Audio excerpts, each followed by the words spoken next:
Hello everyone and welcome in to the Trak Racer TCR Cup Season 2 by MotorMotion E-Series, and we are back for the final round, round 7 out of 7 for this Season 2. We've had some brilliant racing out there this season. We started off at Big Willow Raceway, moving to Grand Valley Highway in the Americas, Maggiore West, Monza in Italy, then St. Croix in France, then to Bathurst, where we had some fantastic battles out on track, and now to Tokyo, south counterclockwise in Japan. As you can see in the background there, some beautiful shots from this fantastic circuit, and we are going to be going for 22 laps around this 6.56 kilometer circuit. 16 corners for the drivers to navigate, heavy damage on the cars, and medium tires are mandatory out there with some extra rules being applied there by race control, which we will talk about a little bit later on. But it is us back in the commentary again. My name is George Cooke. I'm joined here by Nick Pautasso, the legendary Nick Pautasso. My friend, how are you doing tonight? Oh, konnichiwa, George, and konnichiwa to everyone joining us here on the live stream here for this Japanese race here at Tokyo, the streets of the Tokyo Expressway. I absolutely love street racing here, and that is what Tokyo is famed for. It's classic street racing and mountain drifting, and what we're going to see with these cars. We've seen quite a lot of drifting with these TCR cars, so I'm not so sure we're going to see that kind of expertise around some of the corners here, around these 16 corners around the streets of Tokyo. But you know, some drivers will amaze us in tonight's racing. But I am excited. It is the finale of the Trak Racer TCR Cup. What a year it's been, and what a year it's been for this championship as well. We've seen so many competitors come through. We see some top contenders duking it out in this championship. We've seen Dan Wood getting some very crucial victories. We've seen Andrew Scott getting victories. We've seen Rolls Can Hardly picking up a couple of surprise podiums as well. We've seen a few surprise packages along the way throughout this championship. A lot of debuts, a lot of newcomers, and a lot of potential future drivers coming up in 2024 for MotorMotion E-Series. And it is the finale here at MotorMotion E-Series as we bid farewell for 2023 for the last time here on this live stream here for the Trak Racer TCR Cup. It is round 7 of the Tokyo Expressway. For 22 laps, as George mentioned, both lobbies will be broadcasted tonight, ladies and gentlemen, so strap yourselves in for what is going to be a cracking night here at Tokyo for 22 laps with myself, George, with Nick Pautasso, our fellow pit lane commentator in Andrew Scott. Can't join us, unfortunately, so he's actually levitating up 50,000 feet in the air. He said he thought about stopping in Japan and racing. He thought, you know what, France is a little bit better, so I'm going to go to France. So we unfortunately don't have him tonight, but hey, you've got the best of the best in the comments box tonight. Exactly right, and of course we'll be awarding style points tonight, I think, for anyone who does decide to drift, because it is Tokyo after all. So if they do decide to have a little bit of fun out there, we will be awarding some style points out on track for those maneuvers. But yes, 10 minutes of qualifying has happened for both our lobbies. That is now complete. We'll run you through the grid in just a moment, but we will be going out there for a 60-minute lap equivalent race. We did say before, 22 laps out there. Of course, here's my handles, George Cooke here. Nick, you can have my name if you want. That's absolutely fine. I'll be Nick Pautasso tonight. You can be George Cooke, and we'll run it that way. But make sure you go and check out Nick and the Trak Stars Racing Series. These guys have been doing unbelievably amazing work with some fantastic races out there, and they're broadcasting, of course, on youtube.com at Trak Stars Racing Series from 6 p.m. AEST or AEDT from this point on with the Racing Series touring cars. It's been super exciting to watch, and I'm going to be tuning in tomorrow. So make sure, that's actually today, make sure you're tuning in today to that as well, because they do a fantastic job over there. But of course, you are watching MotorMotion E-Series at the moment, the sister channel to Trak Stars Racing. We do thank them very, very much for all the support. They provide a huge amount of information, resources, and people, in a way, as well, to help support us here at MotorMotion E-Series. So go check us out, www.motormotioneseries.wordpress.com. Let's have a really quick look at the standings as they were after round 6 at Bathurst. Cooke Driver Development running away with things in this championship as they were last week, as they were the week before. Mick Hill and Andrew Scott dominant out on track with their impeccable strategies. Colin Racing Team there in P2 getting up ahead of Whiplash Motorsport, who are in P3, who have unfortunately started to slide slightly down the order and are now going to be battling for P4 and P5 with CP Motorsport and Mad Turtle Racing. So that is how things line up out on the grid. And we're going to be now going and having a little look at what happened in Lobby 1. Andrew Scott in Bathurst took things out with a late charge against Robert Foster, who unfortunately miscalculated slightly his strategy and ended up falling back behind Andrew Scott, who took fastest lap as well. Dan Wood, a good result for him, and that's kept him in the lead so far in the Drivers' Championship. Now, I think it's time to go and have a little look at what Lobby 1's qualifying has looked like tonight. Nick. Absolutely. 10 minutes of qualifying here at the Tokyo Expressway, the south counterclockwise of this lobby, and it is going to be a surprise package amongst the field here tonight. It is actually going to be Mick Hill for the Cooke driver development, starting on the front row of pole position for the first time in this TCR Cup for Season 2. So an absolutely great result for Mick Hill. Unfortunately, his teammate in Andrew Scott is not here tonight, so Mick Hill's got all the job to do to get that Cooke Volkswagen Scirocco up on the top step and potentially try to seal that team's championship away from the rest of the field. Then Robert Foster, Dan Wood, Scott Taylor rounding up the top 4, with Ben Churchill rounding up in 5th place for Road Sick Racing. A nice little solid result there alongside his teammate with Peter McKenzie. The Road Sick boys looking to get themselves inside that top 5 of this championship, of this team's championship fight.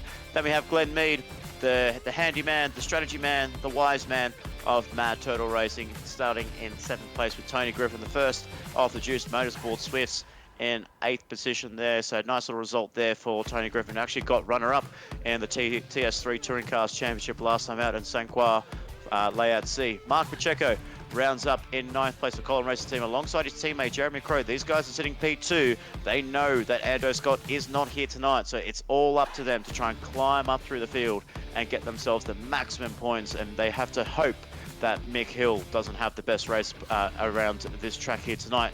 Then we have Jeff Brun rounding up outside the top 10, 11th place, and Kevin Cooper, your 12-man grid here for Lobby 1, George. And like I said earlier, the biggest surprise there, as we topped it up in inside the broadcast, Andrew Scott not on track, and Mick Hill's got a lot of work to do. Exactly right. So it's going to really mix things up, and it's going to be really on the shoulders of Mick Hill.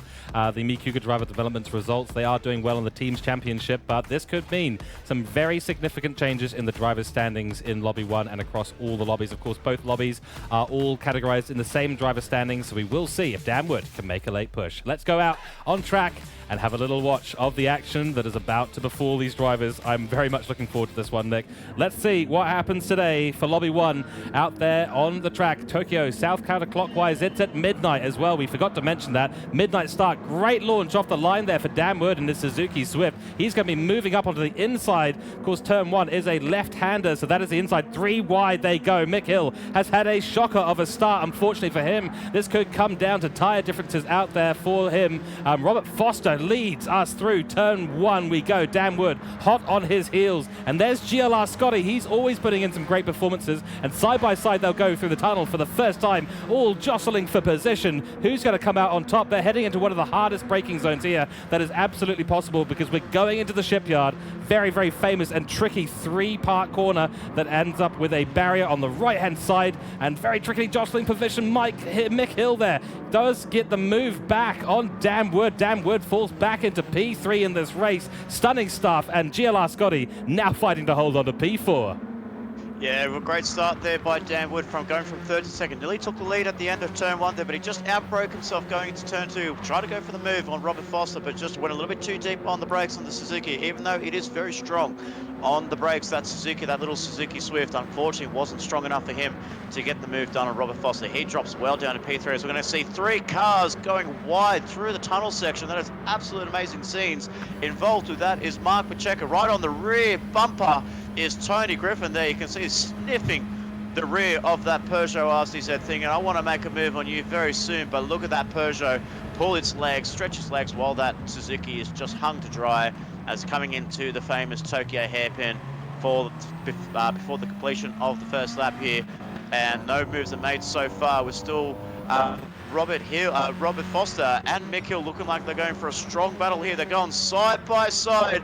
Mick Hill retakes the lead after he took a fabulous pole position, takes back first place, and a very gutsy drive there, very gutsy move there by Mick Hill. He's got all to do tonight to try and get the best result he can for car number 3. Can he get his first victory here in the top lobby, in lobby 1 against these hard competitors in Robert Foster, Dan Wood. We'll find out as they complete the first lap of 22. Yeah, we just saw them go through turn 13, 14, 15. Those S's so tricky to get right, and the barriers are so close. You can see the margins on the side there. There's centimeters in it, and that is what you have to do to be fast around a track like this. Mick Hill getting it absolutely spot on through turn 1. He'll still have a little bit of a challenge here from Robert Foster. You need to be a little bit calculated about how you enter the shipyard. It does widen up the track very, very much, so he'll probably have to defend the inside here, and that'll compromise him into the second and third part of the shipyard. Yes, he does go defensive. Robert Foster's not going to try around the outside because there's very little grip around that part of the circuit, and through they go, single file,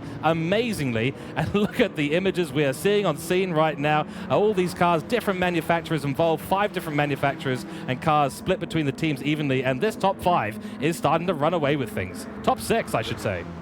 Absolutely. Well, you've got four manufacturers inside the top 4. You've got the Volkswagen Scirocco, you've got the Audi TT, Suzuki Swift, the brand new Suzuki Swift that's been brought in by Gran Turismo 7, and of course the trusty Audi TT that we have in that second position of Robert Foster, but he's right there on that rear bumper. He's actually giving a little bit of a bump draft there, so that's a wise move there by Robert Foster, because you can see how much they're building that gap over Dan Wood just a little bit.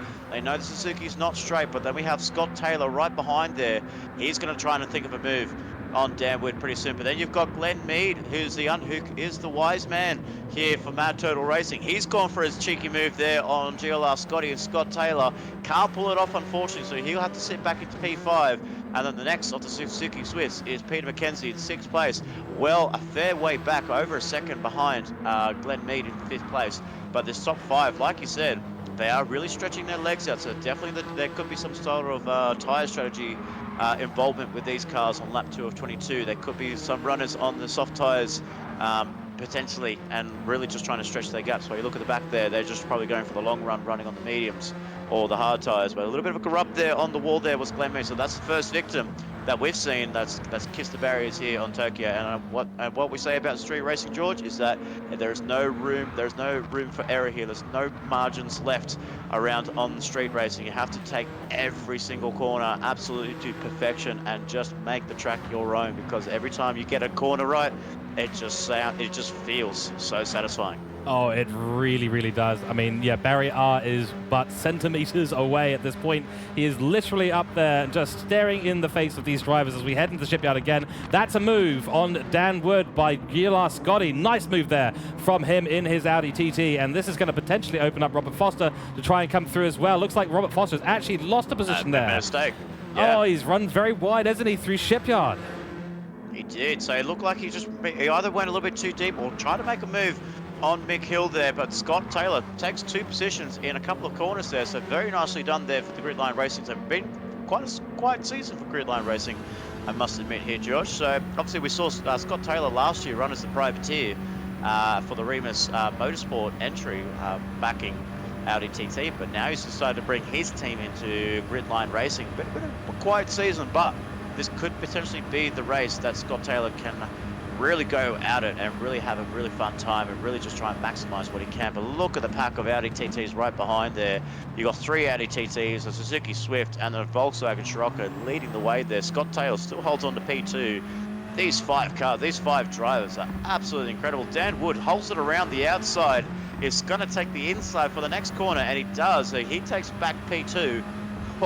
My goodness, such good racing here. Such good racing, and so clean through the hairpin as well. You saw the margins of error there, absolutely 0, and they all got it completely right. Very, very respectful driving there from GLR Scotty and Dan Wood to make sure they don't come into contact with each other, and that is what we expect in this TCR Cup.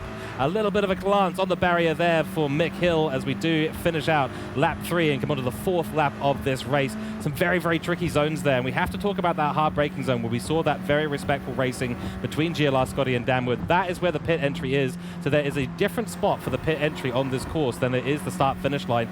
That can mix things up. They have been instructed by race control that they are not allowed to complete a half lap on their mandatory tyres. They must complete a full lap on their mandatory tyres. It looks like everyone has done so. We've got a couple of drivers who are hanging a little bit back, far down the road from the rest of the grid. Is that a big send from GLR Scotty? It is. Oh, a little bit of paint exchange there as well, though. but he actually managed to hold it on the apex there, so I think that's no fault of Scott Taylor's own there, so it looks like he managed to hold it around the apex there, got the move done, well, some will say a little bit aggressive, but he got the move done, he's cleared Danwood, he's got a fairly big margin over Danwood now. Now he's got 2 man total Audi TTs on his rear quarters now, and he'll be looking in the background there. He's got nothing to prove with all this power here. He's got no power whatsoever in that Suzuki Swift there, so he's just going to be a bit of a bystander. He's going to let Robert Foster go. Will he let Glenn Mead go through pretty shortly? I think Robert Foster's trying to help his teammate, try and move out a little bit, just give your teammate a little bit of that side, that bit of draft down this back straight here, but we'll see if he can get the move done. Danwood's looking for an inside move there. He's trying to go back on the moves there, so the one thing that this car can do is it can really outbrake all the other drivers, as we see a couple of drivers now in the pit lane, so the medium tyres was the favoured tyres for this one so far here, George, and I wonder if everyone's doing the same strategy, because we're on lap 4 of 22, medium tyres. Is that the, I wasn't too sure if it was brought up in the coverage there, was that actually the compulsory tyre? That was indeed the compulsory tyre, yeah, the mediums. I'm surprised to see them start on it, although we have seen this before, and the hard tyre is the mandatory tyre, and people do generally do 1 or 2 laps on them, throw them out, and jump onto the faster compound tyre. I imagine those two will be jumping out on the soft compound tyre. I'm not 100% sure about how long it's going to last, though, right? Because we really did think, at least I thought, that these top 5 or 6 were going to be basically running the softs at the start, and that would explain partly why they've got so much speed at the beginning of this race. I guess we were wrong. Yeah, absolutely. Oh, damn, it's very wide there. And you can just see the chronic understeer, the chunder, as I like to call it, the chundersteer of these TCR cars. They just really you get it through an apex there, it just becomes so lazy. And even though you're trying to not apply the power of the car, just really like sends the car very wide, and there's no point of return there. But thankfully for him, obviously no damage next to his name. As we go down the rest of the grid there, we have Mark Pacheco. For Colin Racing Team, this is one of the drivers we have to keep an eye on for the battle for P2 in this championship, along with him, alongside Jeremy Crow. And then we have Jeff Brun here, having a nice showing here in the TCR Cup in the Audi TT in 6th place, and then ahead of him, behind him rather, is Kevin Cooper in car 575 for the 2nd CP Motorsport entry. So while one is in 2nd place, the other one is holding on to 2nd place, 7th place, and there is Mick Hill right behind there. What I did notice there as well, because he's come back pretty close to Kevin Cooper here, I don't think he actually put any fuel in that Volkswagen Scirocco, and neither did Robert Foster. Maybe Foster may have put a little bit in, but from what I noticed on the left-hand side of the live timing, I don't really remember seeing any fuel going into that car. So there's a different strategy. We have seen this strategy play out. I believe the last time we saw it was at St. Croix a couple of rounds ago. The drivers going in on the hard tyres at the end of the first lap, and just get rid of the tyres and just put on some fresh boots and softer fresh boots, and off he goes. So I wonder if that strategy is going to work here, even though despite it being a shorter circuit, a shorter layout compared to St. Croix. Yeah, I wonder, maybe what they've calculated is that if you take maybe 8 laps each, maybe the softs only last 8 laps, so if you get 4 or 5 laps done on your medium tyres, jump in, use the fuel, obviously the fuel not an issue for that half race distance, they're probably going to be able to get through quite easily to that lap 13, lap 14 area with the fuel that they've got on board, so it does make sense, but essentially a 2-stop strategy here. I was expecting to maybe see some people try on the mediums to go for the 1-stop, but that is a pretty short pit lane, so maybe that is the strategy at the end of the day. 4 or 5 laps on the mediums, jump off them, don't refuel, then do 8 laps each, essentially, or 8 or 9 laps on the soft tyres, and they will obviously be a fair amount faster and a lot safer at a track like this too.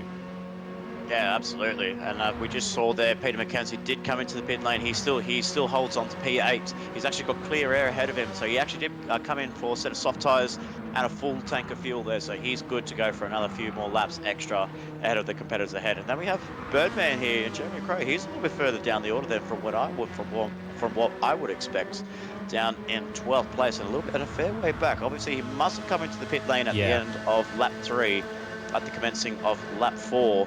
So he's got a bit of, he has clear air, he doesn't have anyone's battle, maybe he's just going to try and think of a bit of the long game, the long-term plan of trying to save some tyres, maybe get some good race pace at the end of his stint and see how much he can close the gap there. But as I've noticed ahead, JLR Scotty and Scott Taylor has actually taken the lead.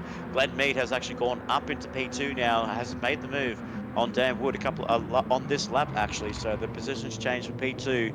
The top three still running away with it. They're still running on, they look like to be running on those medium tires, or they could potentially be running on the softs. We're not so sure. We don't have our telemetry just yet to know what these drivers are on, but they are putting out some good pace so far, holding on very nicely for some fastest laps there. But speaking of fastest lap, Robert Foster has punched out a 205.5, and that's, of course, the tyre differential between a medium and a soft tyre. Exactly right. Yeah, I get the feeling that there might be two ways of running this strategy. At the end of the day, what you really want to do is refuel once. Refueling is not the fastest thing that happens out on the pit lane, sadly, and if you're refueling twice in this race, as in if you're running for 8 or 9 laps right now on the soft tyre, then jumping on the mediums for maybe 4 laps, or maybe doing that at the end, you might end, it depends on how you run it, but you might have to refuel twice, and that's not going to be ideal. It's certainly not going to be an optimal strategy. So all these drivers will have to manage when they do their refueling as well. If they do refuel twice, they might find themselves sitting in that pit lane just a little bit longer than their competitors. But yeah, as you said, these three starting to run away with things. Mark Pacheco, of course, has yet to come to the pits as well. He's setting some pretty good lap times out there. Look at that consistency. 207s all the way through. Very, very nice work there from this man. And his teammate, Jeremy Crow's got a lot of work to do. But again, we know that that wasn't from some incident. He pitted 2 laps earlier than everyone else on grid. So obviously thinks he can get those softer tires all the way through for a longer stint. He'll probably be pushing possibly up to 10 laps on the softs. That might be a pretty big ask. That's a big stretch there. He did try a very similar strategy last time out at Mount Panorama. He did try to go for a bit of a longer stint on the soft tires and try to really play with the fuel numbers. Unfortunately, it didn't really work for Jeremy Crow. I think he didn't come back into the pit lane at the end of his stint. He really was like literally on fumes for lean mix 6 for the last few laps there. So it didn't really work out on the strategy game. And he's obviously, I think with the Colin Racing team, they have been a little bit ups and downs there. I think obviously the highest moment was definitely at Monza, where they scored themselves a 1-2 for the Peugeot RCZ. They had a really strong outing there. But I think since then, I mean, you have to look at it. The car is the Peugeot at a point was always known to be the stronger car out of all the front-wheel drive based cars. But obviously with the likes of Dan Wood in a Suzuki Swift, you know, not the strongest car on a straight, but very aggressive through the corners and on the brakes. He's making that car work to absolute perfection. So, you know, you have to look at the car characteristics there. Maybe probably the car is just very good on the straights and not really good through the flowing corners. Potentially that's why they started well down the order in 9th and 10th place. So they have a lot of work to think about, and they have to try and maybe run a bit of a different strategy, because Pacheco is in 4th, Crow is in last place in 12th place. So I don't know, I think it just needs to, I think someone in the engineers team, hopefully they haven't hired any engineers from the Ferraris or strategists from the Ferrari team, but if they have, I'm not so sure if I'm liking their chances, especially with Jeremy Crow down in 12th place if he's going to be doing 10 laps on soft tyres. Yeah, exactly right. And yes, hopefully they are not. We are checking their strategy after the race has started, which would be a typical Ferrari thing to do. But we digress slightly while taking the mickey out of the Ferrari strategists. Suzuki Swift. Let's talk Suzuki Swift, because this car has been lightning at a few tracks. Big Willow, round 1, right? Dan Wood, and he's ahead 30 seconds by the end of the race. That sort of track where it's those sort of low to medium high-speed corners. In the corners, the Suzuki Swift seems to be absolutely like lightning, and you know, we have seen it done really well. But then you take a look at a course like Monza, where we've got basically it's a high-speed circuit, and you want to be running top speed. This Suzuki Swift doesn't really have the legs at the top end of the car, and this is probably not a track that's going to suit them a lot. There's a few corners where they might be able to defend. We saw Dan Wood making those early moves into their area, and we've got 2 Suzuki Swifts going side by side in neon. Ben Churchill and Tony Griffin here, so that's going to be interesting, a fight, especially with Jeremy Crow in the RCZ coming up behind them. But it's definitely not the strongest car in a straight line here, Nick. No, definitely not. And also, obviously, what we're seeing here through Sector 3, especially at the end of the hairpin, that's where the Suzuki can really come at its own, like shine throughout all of its other competitors. As we go on board, let's see if we can try and get an on board with Tony Griffin, for example, as he's chasing down Ben Churchill in 10th place. So we'll have a look here. We'll look at his speeds here. He's looking at roughly about almost 240 kilometers. Really hard on the brakes there, and really just trying to maximize what you can there. So he's actually braking, from what I can see, a little bit later compared to what any other cars. Obviously, granted that he's got some very worn tires, but you watch this car coming through the S's here. It's going to be able just to flow through the corners, keeping it in 5th gear. The car just maintains its track position, and then you can even see in the mirrors in the background there. There's no Jeremy Crow is nowhere near in his mirror. He's leaving him for absolute dead on these windy sections. So, from what we saw with Jeremy Crow, he was getting closer to Tony Griffin. But Tony Griffin just needs those sections where he can get the car flowing very nicely there, and I was holding a good speed of around 180 to 190 kilometers throughout the whole S sections. It's just incredible, like what you can get from this car there, as he's getting, again, as we can see Jeremy Crow getting a massive chunder steer at the end of turn 1. But that's Suzuki. I mean, my goodness, it's been a dark horse this year in the Trak Racer TCR Cup, opening up to all manufacturers for the first time in this MotorMotion Trak Racer TCR campaign, and I'm absolutely delighted to see the characteristics of each car that we are seeing here tonight. Yeah, 100%. And we did see the speed difference there. It was about 6 or 7 kilometers on the pit straight. So I imagine on the longer straight, which we're about to start to transition towards, it honestly can really be quite big. Maybe somewhere in the order of 10 kilometers an hour difference. I mean, there's probably a little bit of a slipstream effect going on here, but not a lot of downforce and aero on these cars to really take advantage of that slipstreaming, as GLR Scotty does come into the pits now on 20% fuel and his soft tires. So there are some there, Nick, up in the top 5 who were in fact running the soft tire. GLR Scotty, one of those, and now he's going to be at lap 9 going into the pits. He may be coming out on the medium tires. We'll try and keep an eye, but looks like we've unfortunately missed that on the broadcast. Does come out, though, just behind Robert Foster. Yeah, so it definitely just looks like doesn't look like he put too much fuel in his car. He's probably thrown on the medium tires, run it for a few more laps from the next 4 laps, and then really go out on soft tires towards the end of the race. So obviously that's what we saw with the strategy with both Robert Foster and Mick Hill. And now looks like Scott Taylor's going to be running a very similar strategy here, but running the medium tires at the beginning, at the end of the first stint, going into the second stint. So we'll wait and see what his pace is like there. But I was very surprised, actually. You know, we have Glenn Mead, Dan Wood potentially on the soft tires, and Scott Taylor was on the softs. Then you had guys like Mick Hill and Robert Foster on the medium tires, and they were battling these guys, and they were like keeping their cars ahead of them, even on the medium tires. So I wonder, you know, is the soft tire is a good tire, don't get me wrong, but is it the ultimate race tire here tonight? We're not so sure. Well, that's a good question, and you know, the medium tires are going to provide you that extra longevity in terms of the grip. So as the softs do fade off, the threshold, the crossover point between the mediums and the softs is probably going to be a little bit sooner than we would probably usually expect. Usually you can get sort of 60-70% of the life out of the soft tires before they really start to cross over to the mediums, and that's mediums with basically full grip. I think that threshold's a lot closer this time out. What we were seeing lap times in the sort of medium to high 206s on the medium tires for those guys. They were, of course, all fighting out on grid, so not necessarily the best comparison. But the soft tires in the hands of Robert Foster and Mick Hill at the moment, they're doing low 205s every single lap. So there definitely is a difference in some ways, but you're right, the medium tire could be optimal. And they're all sort of doing 4 laps on it and then throwing it out. So, you know, at the end of the day, it's sort of the usual go on the softs and absolutely go for broke. I wonder if this is because of the short pit lane here, Nick. Yeah, absolutely. I definitely have to agree there. So as we can see there, very interesting with Glenn Mead. He's actually coming in. He's actually going for a longer stint. He's putting a lot more fuel in his car compared to what we saw with the other drivers. So he's actually staying in just a little bit longer. I wonder if he's actually going to get back onto the soft tires. He actually does. So he's going for another set of softs going to the end of this stint at the end of lap 10. So I wonder he might be able to, if he can save a little bit of fuel there, because his fuel numbers wasn't great there. I'll have to admit there, George, compared to what we saw with Scott Taylor.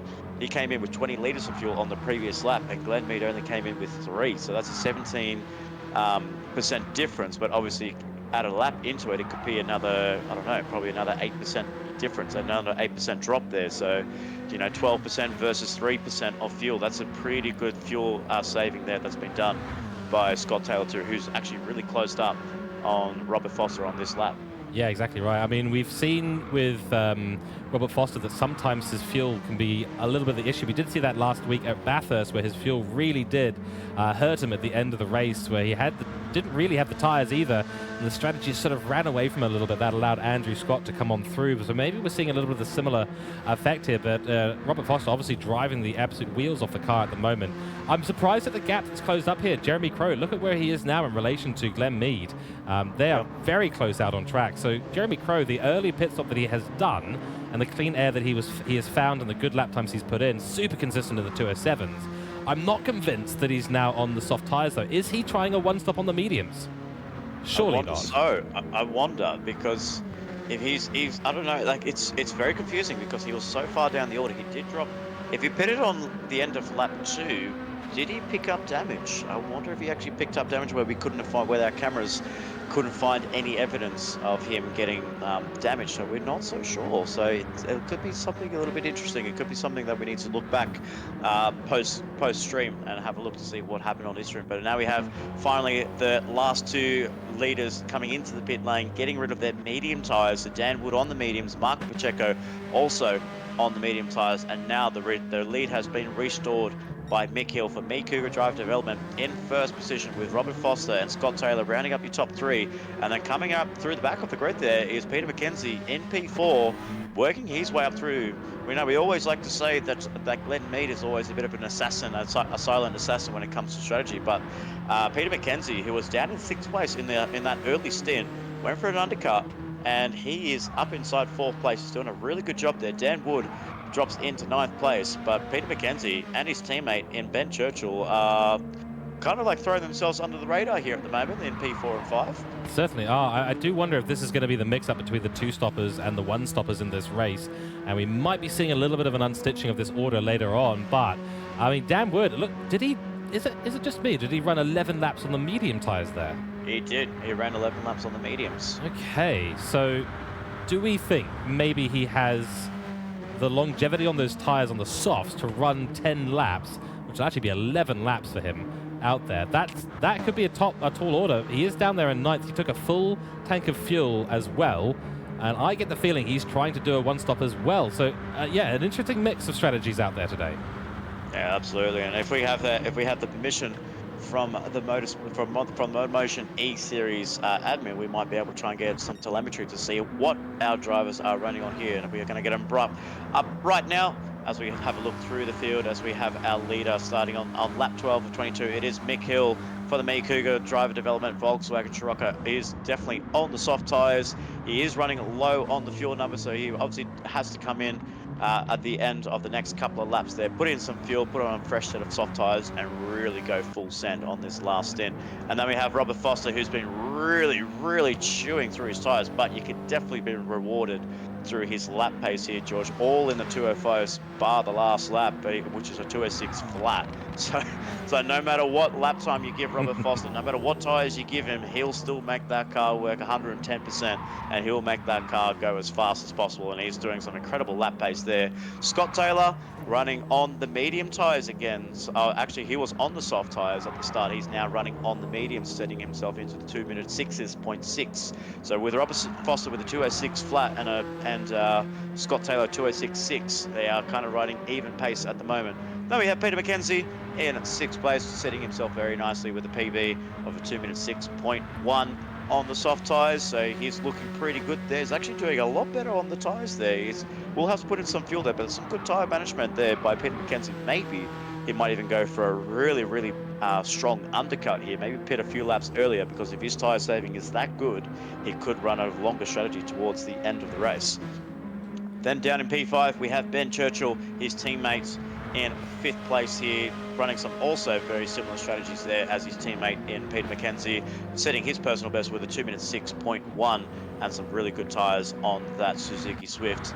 In 6th place, we have Glenn Mead on the soft tyres as well. He did only come into the pit lane a few laps ago, so he's going to be he's going to be going through that set of softs. He looks like he might be running towards the end of the race here, but if he's going to be able to run to the end of the race with 10 laps to go, he needs to save a little bit more fuel there, because I'm just not so sure if he's going to make that fuel stint work. But from memory, I believe he does have to throw on some medium tyres from what I saw.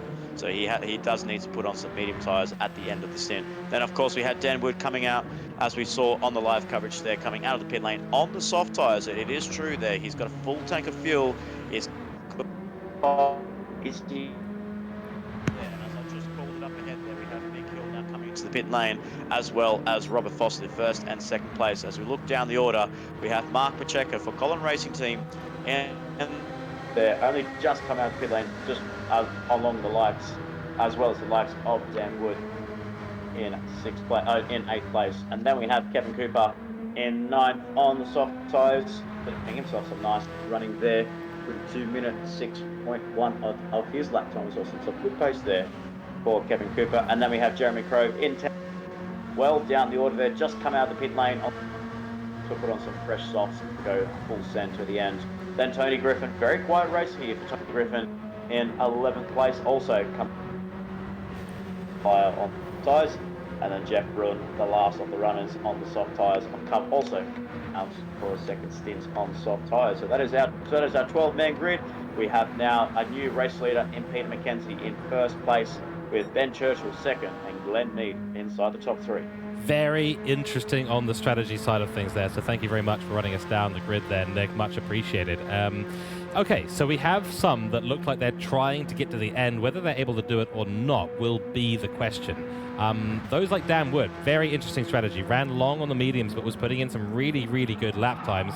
And oh, style points right there for PJ Mack. Okay, there we go. 1,000 points to you, sir. Well done for the drift around the shipyard. You've got to love it. That's bringing back memories for me for Need for Speed Underground 2. Anyway, I digress. Some good lap times here from PJ Mack. He is provisionally leading this race. He was, I believe, on the soft tyres. He's going to have to probably pit again. We will keep an eye on him. Ben Churchill as well. And he's got Glenn Mead behind him, who I think, from what we saw there, Nick, I think Glenn Mead is going to be looking for that one stop as well. My worry, though, is that we saw the condition of Robert Foster's tyres, his teammate. I don't know if softs are going to make it to the end with another 8 or 9 laps on the board. Also got to remember, Glenn Mead does have to come into the pit lane and put on some medium tyres. There we go. Okay, yeah. He's out of the running, unfortunately. But as we broadcasted earlier, as we were going down the grid on what the tyre strategies were, both Peter McKenzie and Ben Churchill had some really good tyre wear.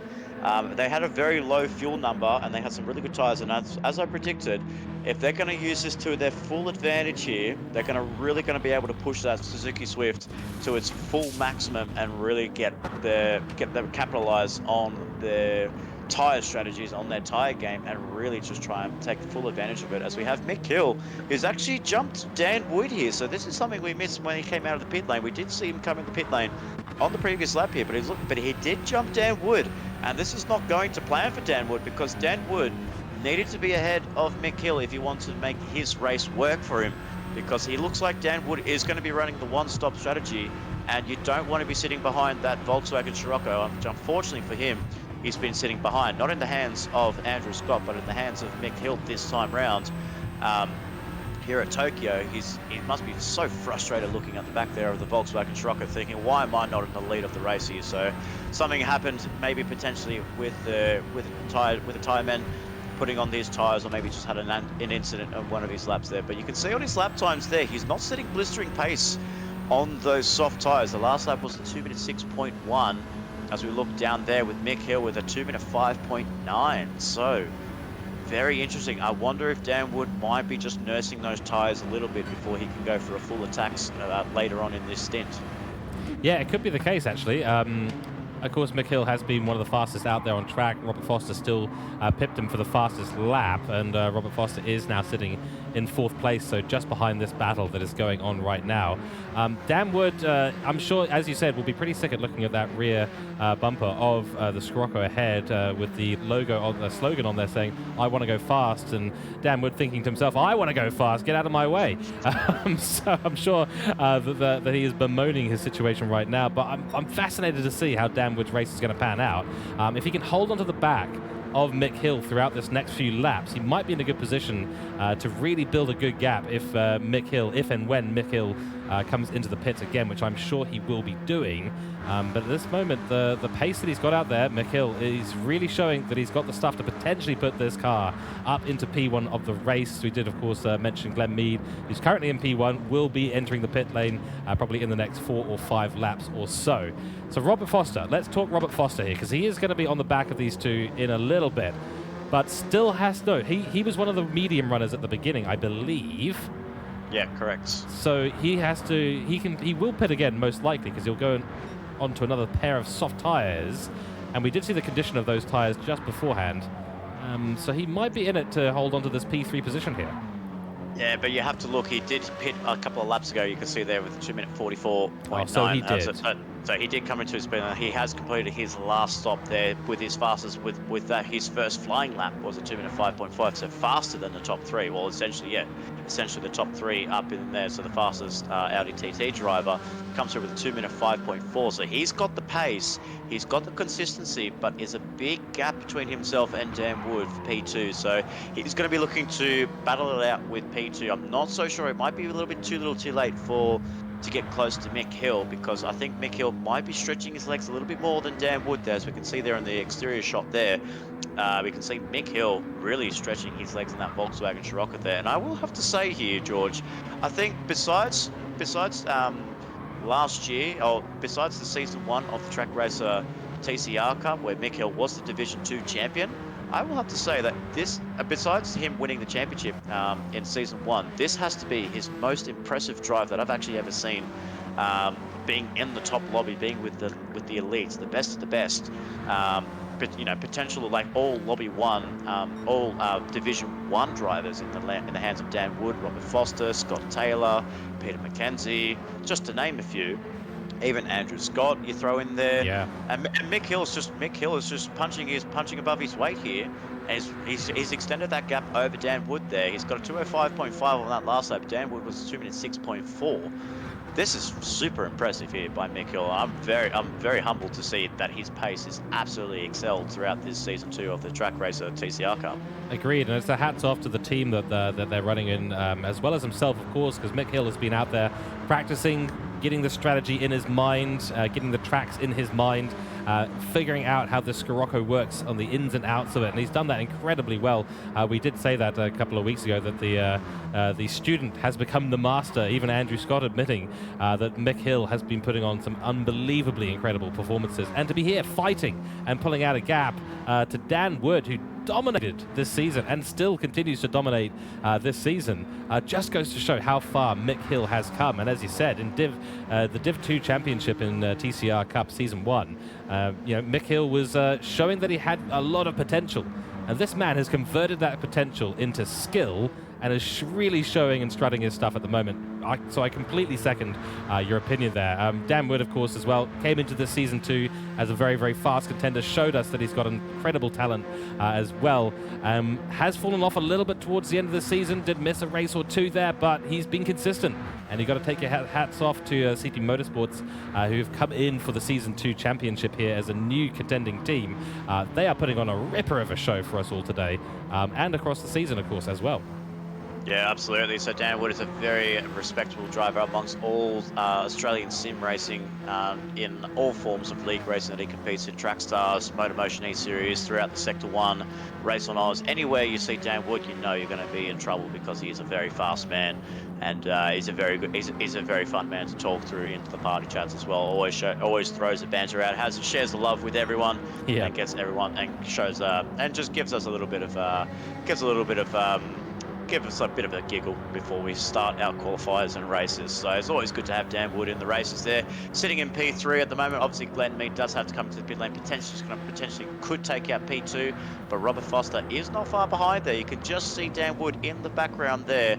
The lights are beaming on that Audi TT, the full LED lights of the Audi TT just blazing through this midnight skies here at Tokyo, and is chasing the man in the CP Motorsports Suzuki Swift for P2, and he's actually closing up pretty quickly there. Yeah. And we'll have to wait and see what his lap time is going to be with Robert Foster. So I think definitely I would have to say definitely the one stop might not have been the way to go for Dan Wood. If he wanted to make it work, he probably would have had to have gone onto another set of medium tyres, probably go for a medium. I wouldn't even throw on soft tyres at all if he wanted to make the one-stop work. A little bit of a barrier visit there for Robert Foster, but I couldn't agree more. I do feel like the one-stop strategy may have been the Suzuki Swift drivers, Dan Wood and a few others on the grid, trying to maybe mitigate their lack of top speed. We saw that earlier. The Suzuki Swift really got eaten up by the likes of the Audi TT and several other cars on the grid. Even the Scirocco was struggling slightly, but this Audi TT's got unbelievably good top speed, and it's really great out of the corners. Struggles a little bit on the entry and on the apex, of course, because it's a big, bulky unit compared to some of the other cars on the grid. And that's a pretty scary thought for Dan Wood here. He's got a two-stopping, fast-running Robert Foster behind him with a car that has got a better top speed than him, and he's just trying to find a way to make it to the end of this race now, Dan Wood. But that gap has closed up fairly significantly since the pit stop occurred. So yeah, that's real trouble for Dan Wood. Yeah, absolutely. And we've just seen there on the bottom left corner, we can just see we said how much Mick Hill was dominating this race and dominating this this round here at Tokyo. You can just see, as he said, in the fastest lap, 2:05.1. So very strong pace there by the Cooke driver in car number 3 there. Could potentially be taking out his first victory in the Season 2 Trak Racer TCR Cup. And what a victory, what a special victory to do it in Japan. On the streets of Tokyo. It's always a privilege to be racing around here, but it's still Glenn Mead that leads the way here. We're on lap 8 of 22. It's definitely not over here. Obviously, we have to wait until Glenn Mead actually does come into the pit lane and takes his final pit stop. But it's doing a very nice job there, so I'm not so sure where he might feed out on all this, because we can see the congestion right at the back there with Mark Pacheco, Scott Taylor, Peter McKenzie, Ben Churchill. They're all lurking about from 5th to 8th place. I'm just not so sure where Glenn Mead's going to come out in all of this. He might be sitting himself right in the back of that pack, unfortunately, because we have Pacheco in 5th place, who's now coming under pressure from Scott Taylor, who's running on a little bit fresher tyres here as we go on board with the man and one of the series admins of MotorMotion E-Series, who's been working very hard in the backgrounds here, getting everything all organised for this event here tonight. As we can see there, Mark Pacheco has kissed barrier, and it's unfortunately not the passionate kiss that he wanted here at Tokyo. It's gone southwards for Mark Pacheco, but it's given Scott Taylor 5th place at the end of lap 18, commencing lap 19 there. So definitely not what Mark Pacheco wanted there. Someone threw a paper bag on the person he was kissing, and turned out to be a man. And so he's not having a good time with Mark Pacheco down in 6th place. But he's closing a little bit. But look at the Audi TT just stretch its legs there. It's absolutely strong in that straight line.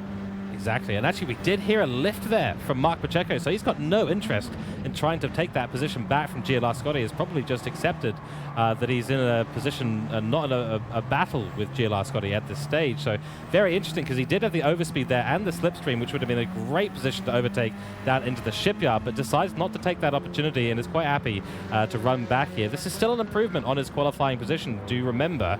And so he's probably pretty happy running here. PJ Max a fair way down the road as well. So not the end of the road here for him, but his lap times are 2:07s. Definitely won't be enough to keep him in the pace there with Gio Lascotti. As we return to the battle between Dan Wood and Robert Foster, there's been a 1.5 seconds taken out of Dan Wood every single lap here by Robert Foster. Oh, jostling for position. The outside line is what Robert Foster will have to settle for. Can Dan Wood outbrake him in there? He should be able to in that Suzuki Swift. Little bit of paint exchange there. The switcheroo attempt by Robert Foster, unfortunately not able to be done, as Glenn Mead does come into the pits. We'll keep an eye on where he does filter out. Doesn't have to put too much fuel on, and the battle between these two will continue. Bruce the Shark has slipped. So Glenn Mead slipping down the order. He will come out in P6, it looks like, but where is PJ Mack? Right behind him. Oh, absolutely. There's two friendly foes here amongst Road Sig Racing and Mad Turtle Racing going hard at it, but that is Peter McKenzie that has gone through the worn soft tyres working to his advantage compared to the fresh medium tyres that Glenn Mead has put in his car. So he's got a lot of work to do as Glenn Mead to try and see what he can salvage. A P7 is not a bad result for the man for Mad Turtle Racing, but he wants more, and Robert Foster definitely wants more for Mad Turtle Racing as he's looking to make the move on Dan Wood with 3 laps to go there. He's got a very strong exit there, but what I've noticed there is he's put the blinker on Dan Wood. Is he struggling for fuel, or is he just giving Robert Foster the position? You say, you know what, just take it, my friend. My strategy hasn't worked out, and you just go for it.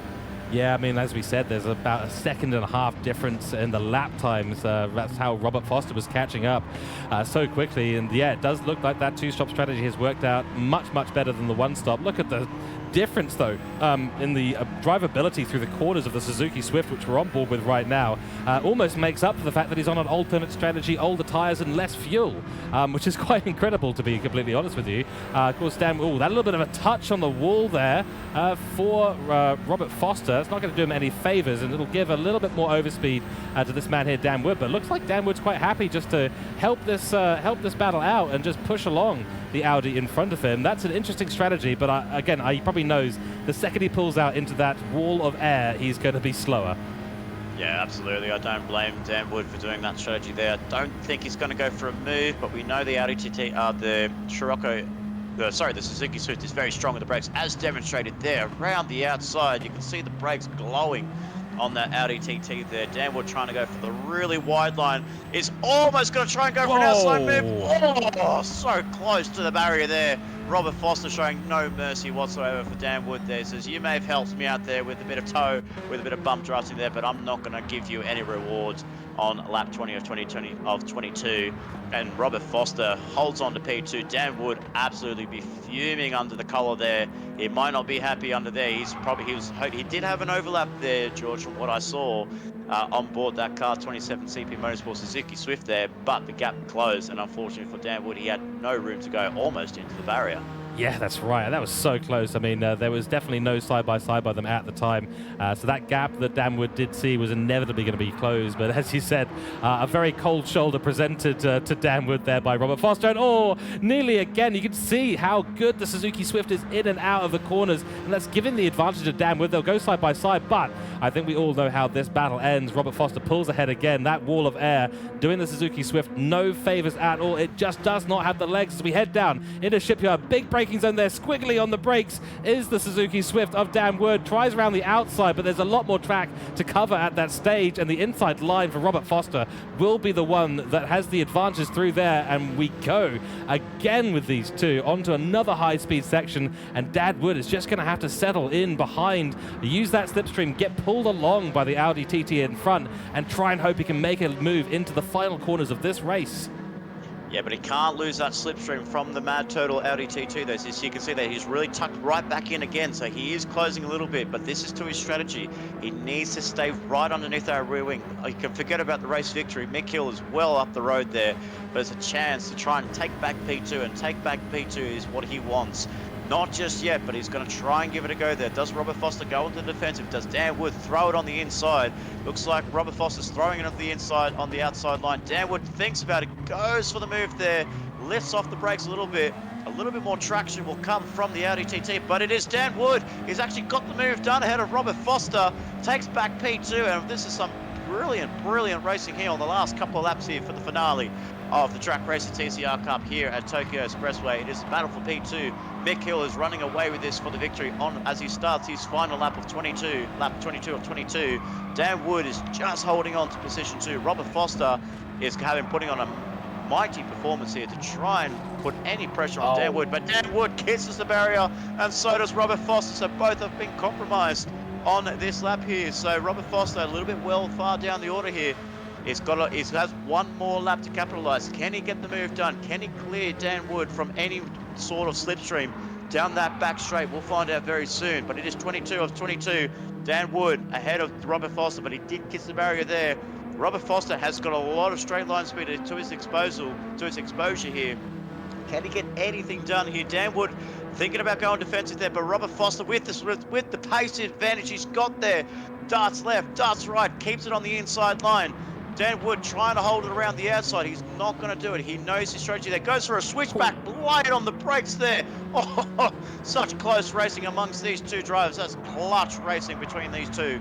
It is Robert Foster now back into P2. Dan Wood holds on to P3, but this is the crucial corner here for Dan Wood. Can he get the corner exit that he needs to get underneath the rear wing of that Mad Turtle Racing? And the answer is yes. He has got the advantage there. He's going to stick right underneath there. What does Robert Foster do here? Does he swerve the car to break the slipstream? Does Dan Wood go for an early move there? Will he send it late on the brakes? Will Foster go defensive? We'll find out in due time. As we see Mick Hill coming up to the hairpin right now. We don't want to take our eyes off it, but we also want to see how this race ends between the battle for P2.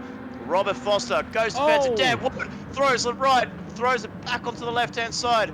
It breaks early, goes for the switchback. Can he hold it? Can he go for a move? He doesn't.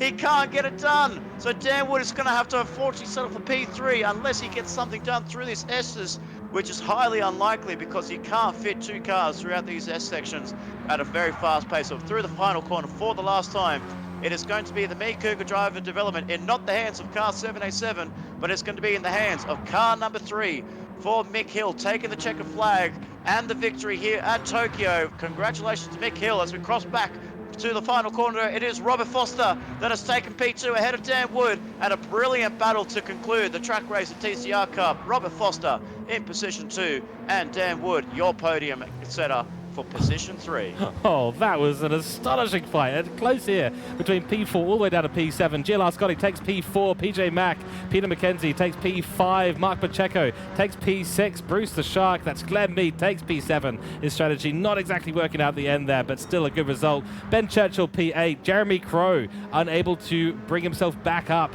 into the top 5 positions at all, and will have to settle for 9th position. At least it's in the top 10, is what he will say to himself. Jeff Bruin also having a race to forget, sadly, clips the barrier as well before the final corner, and will take the last top 10 spot in this race with Tony Griffin, and then Renegade, ISO Renegade down here for CP Motorsports at the final position in this race. But wow, Mick Hill, dominant, clean, computed, and just completely conscious of what he was doing out there on track, brings home a superfluous victory here for Cooke driver development. We said at the beginning of this race, he's got a lot of work to do. He's holding the team on his shoulders this week with Andrew Scott away. He has done exactly that this week, so congratulations to him. But what a battle between these two, Nick. That was absolutely astonishing. What an absolute call that was there. And going on, and to make things better for Mick Hill, setting the first man into the 2-minute 4s, 2-minute 4.738 as the fastest lap there to conclude this race. And he gets the maximum points here. So we haven't seen a maximum points result in a lobby for a few rounds now. So Mick Hill not only just takes the victory, gets pole position points and gets the fastest lap points. So a full 48 points going to the Cooke driver development car number 3 for Mick Hill, and getting himself some really good points over the Colin Racing team as we look down with Mark Pacheco 20 points and Jeremy Crow on 14. That adds up to 34. So wow, that is a dominant victory there by Mick Hill, and that I seriously will commend that as one of the best drives I've actually seen in season 2. Yep, couldn't agree more, and of course fastest lap for Mick Hill as well. Really, really top stuff. Scott Taylor, of course, in P4 took a really good race there overall. Nearly had a top 3 position. He was right up there at the start of this race. Just fell a little bit back off the back of those top 3 chaps though. Still 30 points taking home for his Gridline Racing team. That is some pretty top stuff there from him. Peter McKenzie as well for Rotic Racing's top stuff. And then Mark Pacheco, a bit of a dark horse in this race, managed to make up about 2 or 3 positions overall for Colin Racing team. That's the result that they needed to bring out with a qualifying like they had for this final round. Whether that'll help them or not in the championship, we will see. We do, of course, have Lobby 2 coming up for you very, very soon. We'll take a very short break before we go there. But yeah, Nick, what a Lobby 1. Absolutely brilliant stuff. And I love the racing around here at Tokyo. If there's anything that I love, it is street racing, and it's at Tokyo. And Tokyo street racing brings absolute quality amongst all the drivers. The concentration levels are so high, the intensity is incredible, the pressure is on.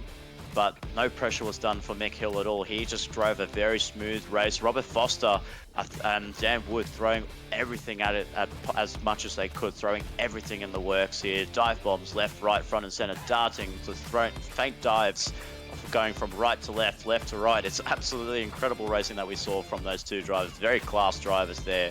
But if we have to go for a driver of the day vote before we go to our break here, I'm going to say it out here, say it loud and proud. But Mick Hill, I think, is worthy of the driver of the day. Takes the fastest lap, takes the victory, takes the pole position, a dominant victory.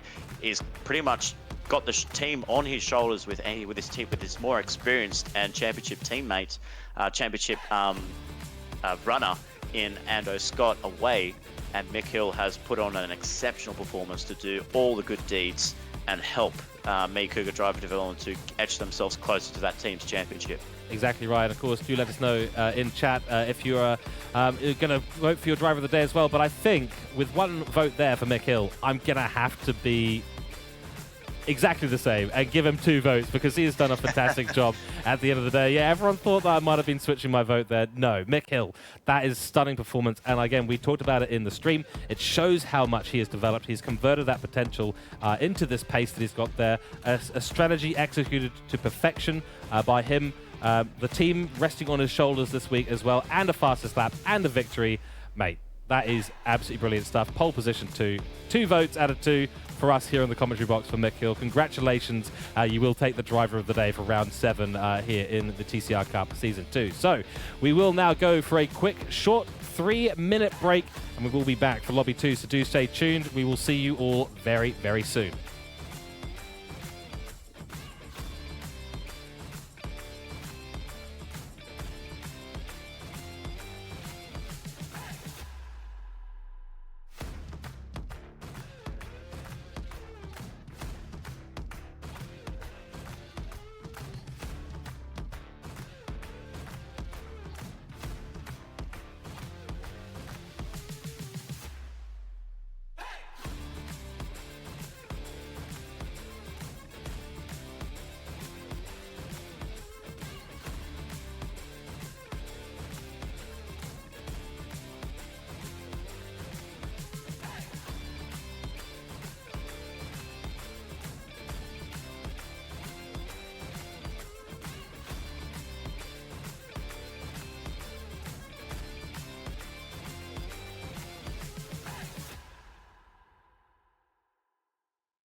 Hello and welcome back everyone to the Trak Racer TCR Cup Season 2 here with MotorMotion E-Series. We've just had a fantastic race with Lobby 1 where we saw some very, very keen and exciting battles out on track. Now we return, of course, after our short break for Lobby 2, and we are both very much looking forward to seeing what is going to be going on with Lobby 2. A slightly smaller grid size this week, unfortunately, with Lobby 2. We've got a lot of December antics going on, and that does mean that people do get a little bit busy. Some of the cars can't be shipped in time necessarily out to the track, and that does cause a little bit of confusion and unfortunate situations for our team owners. Nonetheless, we do have cars out on the grid, so we will quickly review last round's results here. Round 6, Mount Panorama, of course. Lewis Atkinson for Hoon Corp Esports took out the victory and did incredibly well, with Tyler Lancel there, reserve driving for ISA Esports, taking 40 points on the grid. And then, of course, we've got Mitch Collin here for Boosted Racing Team in P3. It was a good round there, Nick, out at Mount Panorama, but I think we're looking forward to seeing how the grid's lining up for these chaps in Lobby 2 today. Yeah, absolutely. We are very excited to see how it all turns out. As you said, smaller grid here, so obviously we'll see a couple of few absentees away from this race here, but nonetheless, we are excited to see all the action here, and hopefully we're going to see some great racing just like we saw in Lobby 1. As you run down the order of our 9-man grid here, it is going to be the man in the ISA Esports reserve role. It is Tyler Lansdale taking up pole position in the Renault Megane, one of the only Renault Megane in Lobby 2, followed by another one in Samuel Wyatt, the underdog here, the rookie that has come through throughout the Trak Racer TCR Cup. It has shone through the lights for Hasseldine Motorsport, Hassel 1 Automotive, and shining the way through in second place. And Steve Smith for Black Rose Racing in third place, with Ricky Rick rounding up in fourth. Troy Brittnell, the teammate to Ricky Rick for Lightning Motorsport, is in fifth place. Mark Hasseldine, the owner and the man responsible for bringing in Sam White into his team, is down in sixth place. Shade Addard and Benjamin Blaker in 7th and 8th place there. So we have four Megans inside the top 4 here. So very excited to see how those cars handle. We actually didn't see any of those in Lobby 1, so it'll be very interesting to see how those cars handle throughout the rest in Lobby 2 and how their speed compares to what we saw in Lobby 1. And then we have Stephen Harrison rounding up in 9th place, and the last of the drivers here, as we did say earlier on. The broadcast team has been a little bit away at the moment as well, so it's kind of just mainly myself and George, and a couple of handy film crew on the scene here, just giving our best go. Everyone's away on holidays, everyone's having a good time, but hey, you know, we're excited to be here in Tokyo. I've got my sushi here in the comms box here, so don't take any away from me, George, whilst we are commentating here in season 2. Absolutely, I'm jealous of the sashimi you got right there, mate. I have to go and grab my own after the stream. Maybe some katsu curry. Excuse me, I will see. Absolutely. I am looking forward to this there, because as I did say, there is a different manufacturer here in the Renault Megane. So, as we saw, no Meganes in Lobby 1. I'll be very keen to see what this car can actually do around this track. Exactly right. And we do have a few of them out on grid, so it will be a good little comparison to some Suzuki Swifts out there as well. So it is time now to go out on track. The cars are ready, so let's go out on circuit and see exactly what happens here for Lobby 2. Good luck to all the drivers out there, and away we go. Green flags are out. Good start here for Tyler Lancel and Dr. Wolf. That is Sam Wyatt, immediately under pressure from Steve Smith. Right behind him, Mad Rick getting a decent start, but falling already and losing a position to the other Hassel Automotive car there. So he's fallen back a little bit, now under pressure from Sir Dids. That's Shane Attard, and that group of cars, the gaggle of cars in behind P4, looking very, very feisty. A great start there for Tyler Lancel. These three starting off like bullets here, like a bullet train off the line. The top 3 already moving away rapidly with Mr. Hasseldine himself, Mark Hasseldine, right here in P4. Into the shipyard we go. Who's going to make it through successfully? Who isn't? Oh, there's some scraping of the shields of the paint there. Oh, that's pretty exciting stuff through the shipyard. Oh, absolutely is all chaos there, but here we are, ladies and gentlemen, the top 5 all locked out by the Renault Meganes there, led by Tyler Lansdale, Steve Smith, Sam Wyatt, Benjamin Blaker, and Mark Hasseldine. The top 5 all Renault Meganes, and there's some great pace and some early advantages there for the Renault manufacturer there, but we just saw there, Steve Smith just clipped the barriers there, and they're going to go side by side through the tunnel here. You put any of these cars in a very high downforce cars, they're not going to be able to go side by side through here, but in these little pocket rockets that we call the TCR cars, they are flying through with flying colors and able to go side by side. It's great racing to see through the tunnel there, but coming into the hairpin for the first time, does Sam Wyatt go for a late lunge here? He does, he pulls it out. The brake discs are glowing absolutely red there. Clips the inside curbing there and makes the move for P2. Beautiful move there by car 85 for Sam Wyatt. Up into P2. Steve Smith down in P3. And that's a great move there, a great gutsy move there to get back into P2. Oh, certainly was. And yeah, look who we've got here. We've got Ben Blaker. So this is for the ISA team. This is one of the team leaders in the ISA esports crew. Again, another entry that's reasonably recent to the TCR Cup here, struggling a little bit with the S's there. Also in the Renault Megane, if I'm not mistaken. Yes, he is indeed. Yes. Clipping the barrier slightly there, but he's up in P4. He started, I believe, P8. Yeah, he was down the order, so he's made up 4 positions already, has Benjamin Blaker, so he's done a really good job there to get himself up into P4 there. He's got a good gap between himself and Steve Smith, and ahead, and of course, of Ricky Rick in 5th place for that Lightning Motorsports Suzuki Swift. And unfortunately, we just saw there, Mark Hasseldean just clipped the barriers on the last corner, and he's dropping down the order. He's dropped another position to Troy Britnell, the owner of Lightning Motorsport, in 6th place. So Hasseldean, the battle of the owners right behind there in Madrick and Troy Britnell. But then we have Shane Addard coming from out of nowhere, looking to make it 3 wide through the shipping crate. And unfortunately, he's not able to make a move there. Ricky Rick goes deep on the brakes, so it's a sandwich there for Shane Addard. He can't get out of the filling there. What a mix of fillings there, George. I mean, if you're talking about fillings and you're talking about my sushi roll that I've got here on the desk here, my goodness, you know, that's a flavor combination I'm not sure I want to try. No, that's right. And lightning anywhere in a sandwich or on sushi, not a great combination. It might sell quite well, though, if you can bottle up that lightning. The Suzuki Swift of Troy Britnell absolutely going for it now. And of course, he's fighting now with the Hasselone Motorsport car, who hits the barrier. Big contact there for Mark Hasseldean, and that is a big problem he's going to have going forward. Shane Addard will try and take advantage of this, but he's also got Type 54 Steve Harrison, I believe. Stephen Harrison there for Black Rose Racing in behind, but looks like he's had a bit of a shocker as well. Oh, man, that was huge. And oh, wow, that's very wide for Troy Britnell. It was like he wasn't going into the pit lane, ladies and gentlemen. He just pretty much outbroke himself there, but he got the absolute traction that he needed, despite going off the track in theory with no grass or anything, just a little bit of excess tarmac between the pit lane and the racetrack. He actually got himself a really good launch there. It's like a slingshot effect, rather, that he got on the exit of the hairpin. So it's always interesting as well, because the hairpin, I've noticed every time I've raced around to Tokyo, counterclockwise or clockwise layout, that hairpin has so many different lines that you can take. You can take a very narrow approach, take it wide, cut the apex, and then try and straighten up the car as early as you can, or you just take the wide approach and really just straighten up that wheel as early as you can. So many different approaches that you can take through the hairpin there, but I'm not so sure if I would have taken that approach that what Troy Britnell did. That was very ambitious there, my friend. It was a very big V. It was a capital V shaped entry and exit through the corner. But you're right. There's about as many ways to tackle that corner as there are flavors of sushi out there, ironically. And we see a move here. And big contact, not big contact, but definitely some scraping of paint here happening between Sam Wyatt. Oh my goodness, that was very close there. But both of them do get through potentially quite nicely. But yeah, as you said, lots of schools of thought.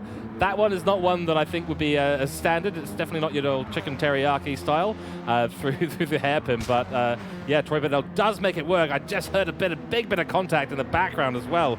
There's a lot of action happening here. Yeah, absolutely. We're only on lap 3 of 22 here, George, and we've only got 9 drivers.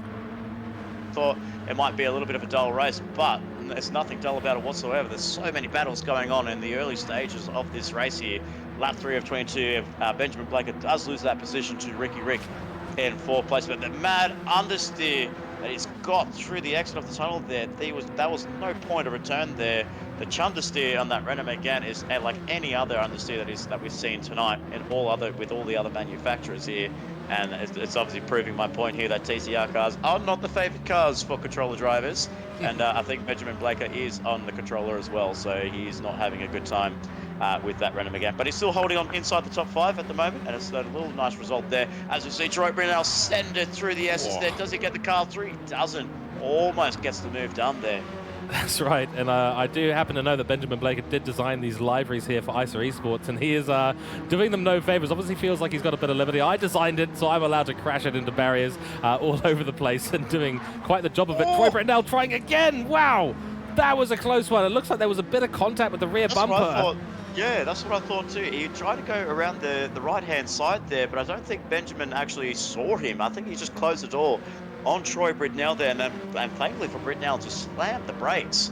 As we can see there, more understeer coming from Benjamin Blaker there. I think he's got damage on that Renault Megane. Probably, he did get damage. He probably would have gotten damage the lap before, and now it's just kind of evident that he does have damage on his cars. It is pulling right there, so he's not having a good time in that car, in that Renault Megane. So unfortunate for him, but as I was saying there with Troy Bridnell, he was trying to go for the move around the outside. I don't think Benjamin actually saw him, or probably Bridnell didn't actually know that he got damaged and the car was pulling right. So obviously he thought very wisely, a wise man in Bridnell, just backed out of it and just went to the left and it got that move done. Is now up into 5th place. Exactly right, but yeah, the eyes of the cameras so far not spending a lot of time on this man right here in the 888 car, another Renault Megane, but Tyler Lancel in the other ISA Esports car, and look at the gap he's got here. This man has had a clean start, a really good getaway, had no challenge into turn 1, and here we are on lap 4, going through the hairpin with the pit lane off to the side there, and he is a mile up the road, maybe not literally a mile, but there's several hundred meters at the very least between him and his nearest competitor, only just coming through the hairpin on exit right now. This is stunning work from this man right here. Now, we saw a lot of tyre differences between the competitors early on in Lobby 1. And there's Maverick jumping into the pits at about the time we'd expect. Ben Blaker as well decides to jump into the pits. He's obviously got way too much damage on that car to continue, even though he was on the soft tyre. So that is going to have to be a strategy change for that man. Yeah, absolutely. Maybe just throw on a set of mediums, maybe run them to the end of the stint and then throw on softs at the end. That could be another strategy for the man and the leader of ISA Esports. But nonetheless there, as you did say, Tyler Lancer does have a good clear gap ahead of him. So all he needs to do now, it's the race for him to lose now. He's got a huge gap. He's coming through the turn 1 right now. And the guy in 2nd place has only just crossed the start finish line. So it's a huge gap that he's got over Sam White in 2nd place. But no slouch of his own, both Tyler Lancel, coming through the ranks here at MotorMotion E-Series, starting off in the Track Stars Racing Audi TT in Season 1, put on some great performances, finishing out in P4 in the championship for Season 1, and has now ventured off into the reserve role, I think running in the Privateer Cup with the Volkswagen Scirocco, and now he's actually getting up a few calls into the main game and running, especially with the ISA Esports team, and he's doing a good job for them, running into P1 at the moment. And Sam White, I think it's been the huge X factor throughout this championship phase. We saw him at Monza, and my goodness, the race that he put on, the clinic that he put on at Monza was absolutely incredible. Some great moves, some great racing, and I think he went from the back of the grid towards the front. It was absolutely incredible to watch. Yeah, it's one of those commentators' fallacies that when we see a reserve driver being brought in, we think, right, well, they're not going to be familiar with the car. They may not know the track particularly well. They've got to adjust to it. There's a lot to learn. And you think about this in all motorsports as well. It's exactly the same. As soon as you put a new driver in there, you don't really set super high expectations for them. This man right here, Sam Wire, absolutely destroyed our expectations, came out roaring in the car, knew exactly what he was doing for the most part, and really showed us that we need to consider these reserve drivers as top stuff. Same with Tyler Lancel, who, from the driving I've seen of him over the last year or so, he has been improving at a consistent rate all the way through. He's a very safe driver, safe pair of hands out there, and proving it today. He's definitely up there in my top sort of 5 drivers of most improved throughout the seasons that I've watched him race. Always a consistent pair of hands, and of course he's a born and bred driver through the Track Stars Racing Series as well. Yeah, absolutely. So he's done well for himself. He's running into P1 at the moment. Sam Wyatt really trying to pull away from Steve Smith in position 2, and then we have a huge gap. Actually, not a huge gap. I actually thought it was a little bit bigger there. But Troy Britnell holding on very nicely to P4 there, closing up to Steve Smith just a little bit. His last lap was a 2-minute 7.4, and Smith only was a 2-minute 8.5. So he's closed the gap to just over a second, closing the gap a little bit, losing time to Sam Wyatt in position 2. So the gaps are a little bit stagnated at the moment. There's not too much battling going on. Everyone's made a few pit stops here and there. Ricky Rick is the first of the drivers that has come into the pit lane and gotten rid of his compulsory tyre, and he's now on the soft tyres to go for a full send and probably try a very similar strategy to what we saw in Lobby 1 with Mick Hill. He did come in at the end of lap 4 here, so that's a crucial number there, George. Lap 4, getting off those medium tyres, and now is going to be running potentially for the next 8 to 9 laps on those softs. Yeah, we've discussed this many times. The front tyres on these TCR cars get absolutely demolished with the way that the cars are built and have to be handled. The rear tyres never really an issue, but it looks like 8 laps is about the optimum period that these soft tyres last. So I guess that's why that 4 number is just so critical for the medium tyres. I think, and correct me if I'm wrong, but I think we saw most of those who pitted early off the mediums, started on the mediums, pitted early, went on the soft, seemed to have a bit of a better run through the overall race pace, and those who sort of ended up on the mediums later in the race, maybe not taking any sort of advantage out of the pit strategies. Yeah, definitely. So we definitely saw that with Mick Hill and Robert Foster. Robert Foster was actually, pretty consistent with his lap times. He was well into the 2-minute 5s every single lap that we saw. He only set 1 minute 2-minute 6, but it was a 2-minute 6 flat. And and we had a couple of medium runners behind him. He was only setting 2-minute 6.6s on fresh medium tires. So it's just all about what these drivers do. Whether they're just going to think, maybe the medium tyre might be the preferred race tyre. As I did mention earlier in the broadcast, that maybe the mediums might be better for some. It might not be better for all of them. So we might be thinking of the likes of Tyler Lansdale. He might think he's very strong on the soft tyres. He looks like he's running on the soft tyres because he's setting some good lap times with a 2-minute 6 flat as the fastest lap on lap 6 of 22. But then you probably have the likes of Sam Wyatt and Steve Smith. Maybe they're on the medium tyres. Maybe they're just running their own race. Maybe playing the long game. And they're probably going to throw on some soft tyres to finish off their stints there. But with Ricky Rick, I'm not so sure if he's going to be able to close up. I don't know if this strategy is going to work for him to potentially get a victory, maybe get himself made into the top 5 comfortably. We'll find out in due course. But as we see a battle raging on again between these two can't get away from each other. Sam Wyatt and Steve Smith absolutely clinging onto each other like no tomorrow, coming through to the shipping crate section through the chicane. Very close quarters there. Troy Britnell not too far behind. The gap is closing a little bit between himself and Steve Smith in Blue Bloss for Black Rose Racing. Both scraping the barriers there. Really just taking that corner to its absolute maximum there. Scraping the paint off that Black Rose Racing. Every time I see a Black Rose Racing livery, I always love it. It's just a big, simple rose on the side, and obviously with the name Black Rose. It is a beautiful livery that Jimmy Lee in Jimmy Superfly, he always does liveries for Black Rose Racing and any forms of racing throughout Sector 1. Domsel Racing, and even here at MotorMotion E-Series, always puts on some spectacular liveries throughout the season. Exactly, very wide there for Sam Wyatt. Out of the hairpin we go, but that's not going to necessarily be the run. As we said before, many strategies involved in navigating that corner, and that will give Sam Wyatt a little bit of extra speed as we head into the S's section here. Couldn't agree more on the livery front here. We've seen everyone put in some fantastic efforts here with their liveries.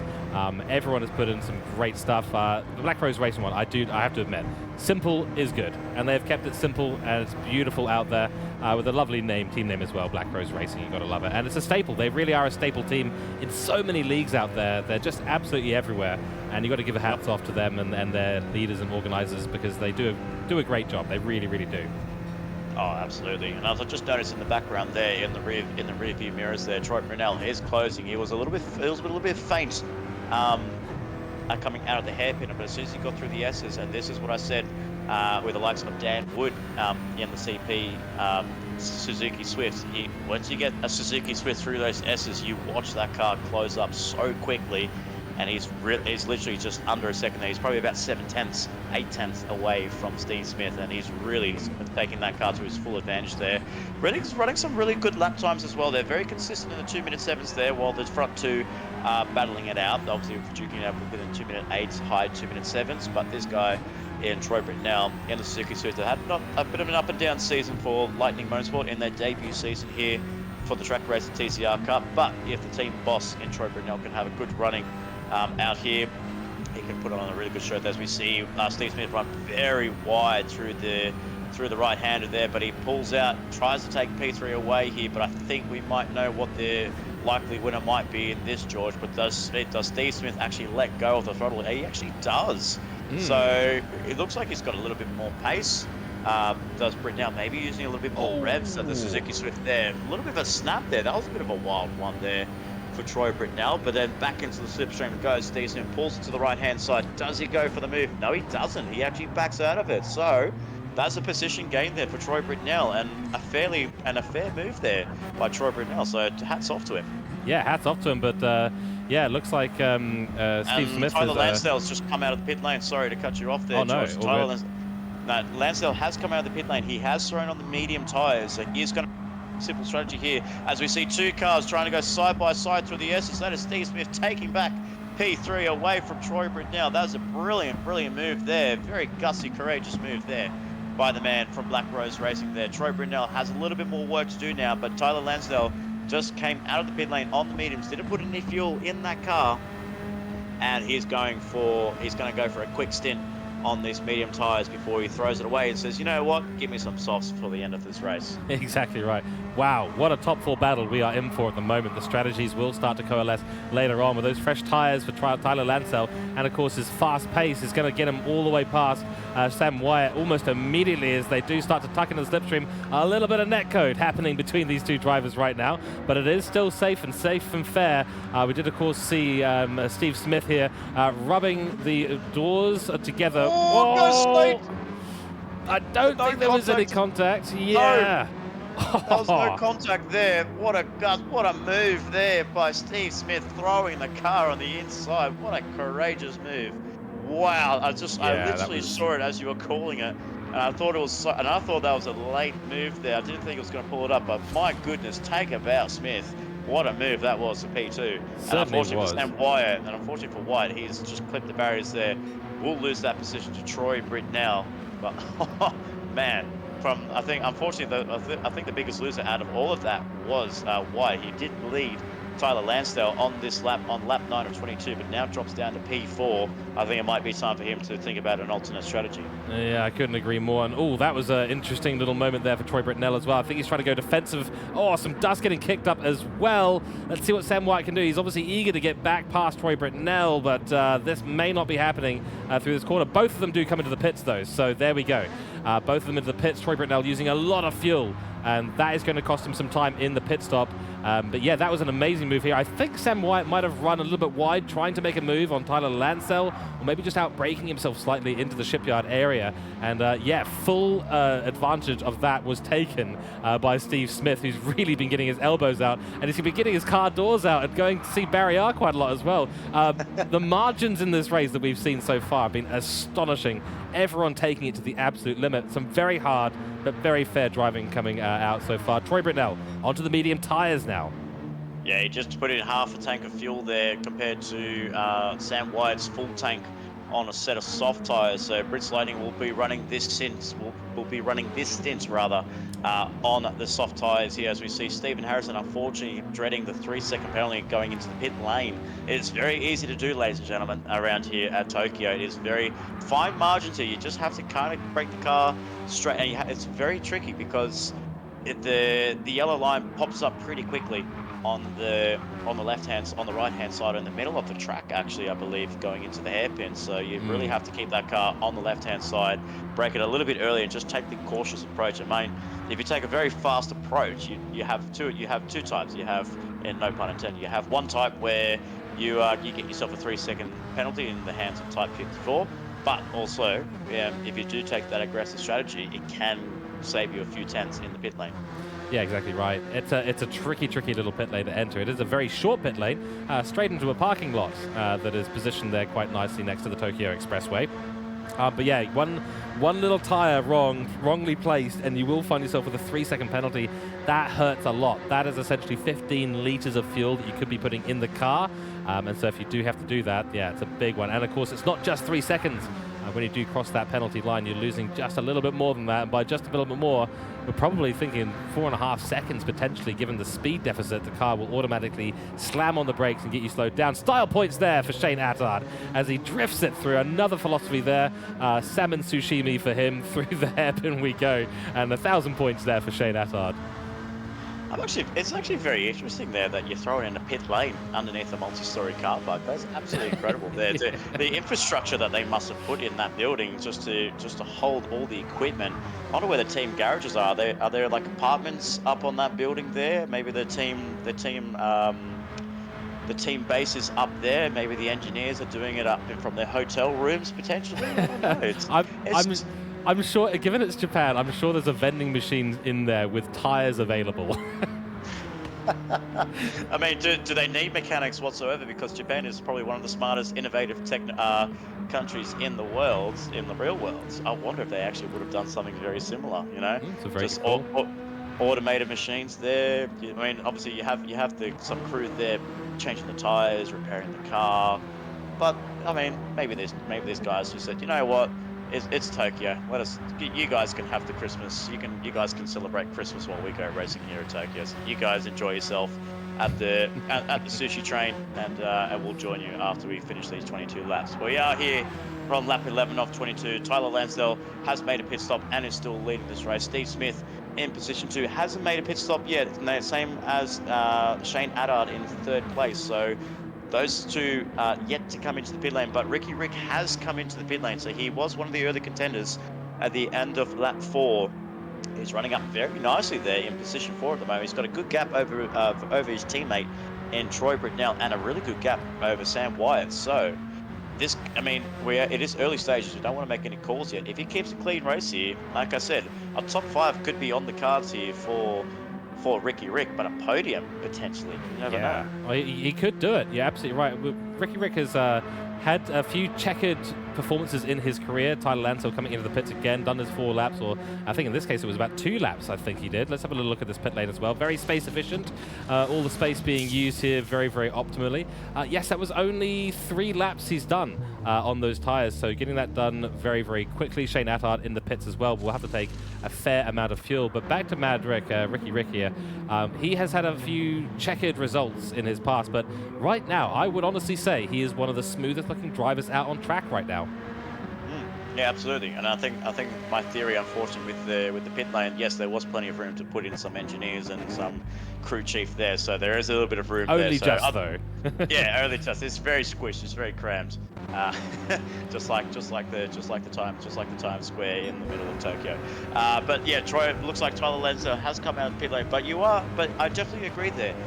Ricky Rick has put on some good performances there. As you said, he's had a few up and down moments, but he's always there. He's always lurking around there, whether it's a position inside the top 10, whether it's a position inside the top 5. If he gets himself inside that top 5, we know straight away he's always a happy man, no matter what racing result he gets. It doesn't matter if he's finishing first, if he's finishing in the middle, or if he finishes last. He's always having a good time here. He's actually one of the, you could say he's actually one of the lead men that has been part of the foundation here at MotorMotion E-Series, as well as Brits Lightning 55 in Troy Britnell. Those two have been the staples of MotorMotion throughout its whole upcoming in this short time, and, being brought into the Gran Turismo 7 sim world of league racing.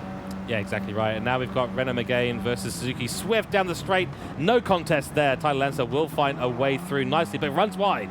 So Sam Wyatt will find a way back up the inside. Of course, we did have Tyler Lansdale come out of the pit lane, was immediately overtaken in an ambitious move there by Sam Wyatt, but Sam Wyatt grazing the barrier, and this battle will continue. Of course, there will be another couple of pit stops here for Sam Wyatt, so this battle will probably cool down as the laps continue for these two. But Tyler Lansdale, he's looking a little bit little bit out of place maybe, running not in the clean air that he had at the front of this race, and now having to run behind a Suzuki Swift, of which he will have better top speed then, but Sam White will have him in the corners.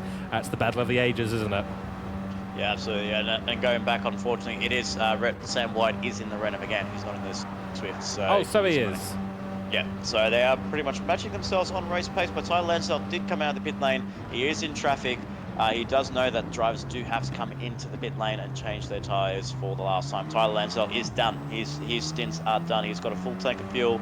He's got on some fresh softs to get to the end of the race. But I will say he's going to be doing it for a very long time. 11 laps on a set of soft tyres. That's quite a long time to be on a set of tyres. That's really stretching it, isn't it? And I know the mistake that I made here. It's the rear end of the Hassel 1 automotive car. Looks awfully similar to the rear end of the CP Motorsports car, which they're both blue. The rear wing also looks rather similar, so I've just ended up making a little bit of a faux pas there. My apologies to the Hassel 1 automotive crew. But yeah, absolutely, Renault versus Renault. But it's that slight slipstream, I guess, and maybe a bit of a tyre difference. Maybe able to use a bit more fuel here. But you're absolutely right. This is going to be a pretty interesting one. Tyler Lansdale, 11 laps on the soft tyres. He's going to have to manage those tyres massively. Yeah, and I think being in the dirty air of Sam White is not where he wants to be, because that's going to really be heating up the tyres up, as we can see a little bit of swerving there in the hands of Sam White, unless there's a little bit of net code going on between those two drivers. But yeah, as I said, it does look like he is eager to get the move done, Tyler Lansdale. He does want to get that clear air, because he's got himself a good gap between himself and Ricky Rick, who's up the road in first place. But, you know, as you are sitting in the dirty air for such a long time, the front tyres do heat up pretty quickly, and you do use a little bit more just trying to get that pass done. So it all depends on what Sam White does. Does he come into the pit lane later? Does he maybe play a different strategy game? Does he think, you know, I might not have the overall pace, but if I hold up Tyler for the next few laps, potentially this could work in all of our favors, because he might have to come back into the pit lane, and that'll throw a spanner in the works for the last few laps. Yeah, and of course, being an equal machinery as well, now that we've cleared up that point, thank you very much, Nick. Now that we've cleared up that point, being an equal machinery, it will allow Sam White to run behind Tyler Lansdale pretty easily. So even if he does get ahead, as long as Tyler Lansdale is able to... Oh, big clip there of the barrier on the hairpin, and that sends Sam White almost into a big spin. Does manage to recover it. The counter steer inside the cockpit there must have been extreme. Wow. Heart and throat moment, I think, there. So contact the pit lane. New pair of underpants, please. There's a vending machine for that. Absolutely. And we don't want to talk too much about that. No, specifically racing. Yeah, anyway. Yeah, absolutely. Yeah, but no, definitely agree there. So, I mean, with the likes of Sam White, as he just clips the barrier on the last corner there, while Tyler doesn't. So he's got he's going to have a bit of a better run going into turn one. So potentially, you know, burning the tyres a little bit more on the front of Tyler Lansdale could throw maybe another spanner in the works there. Maybe thinking, you know what, if I keep him at bay, you know, and if I really work this strategy, he might have to come into the pit lane maybe with a few more laps to go. Obviously, being on the fresher tyres and maybe not have to put fuel in, but it's giving the man that was dominating this race early on maybe just another thought process. You're saying, you know what, I'm being held up too much. I might need to come in and just, you know, throw on some fresh set of boots, put in some fastest laps, and try and seal the victory with only a few laps to go. Mind you, he is only lapping 0.2 of a second away from his fastest lap, which is still the fastest lap overall in this race. So, yeah, he's still running quick, but Sam Wyatt's definitely put the pace on as well, hasn't he? Yeah, absolutely. He did set a personal best there on this last lap. I think it was a 2 minutes 6.4 on that last lap, 2 minutes 6.3. So it's a 2 minutes 6.3. Tyler Lansdale's a 2 minutes 6.2. He's on more worn tyres compared to Lansdale behind him, who's on fresh rubber.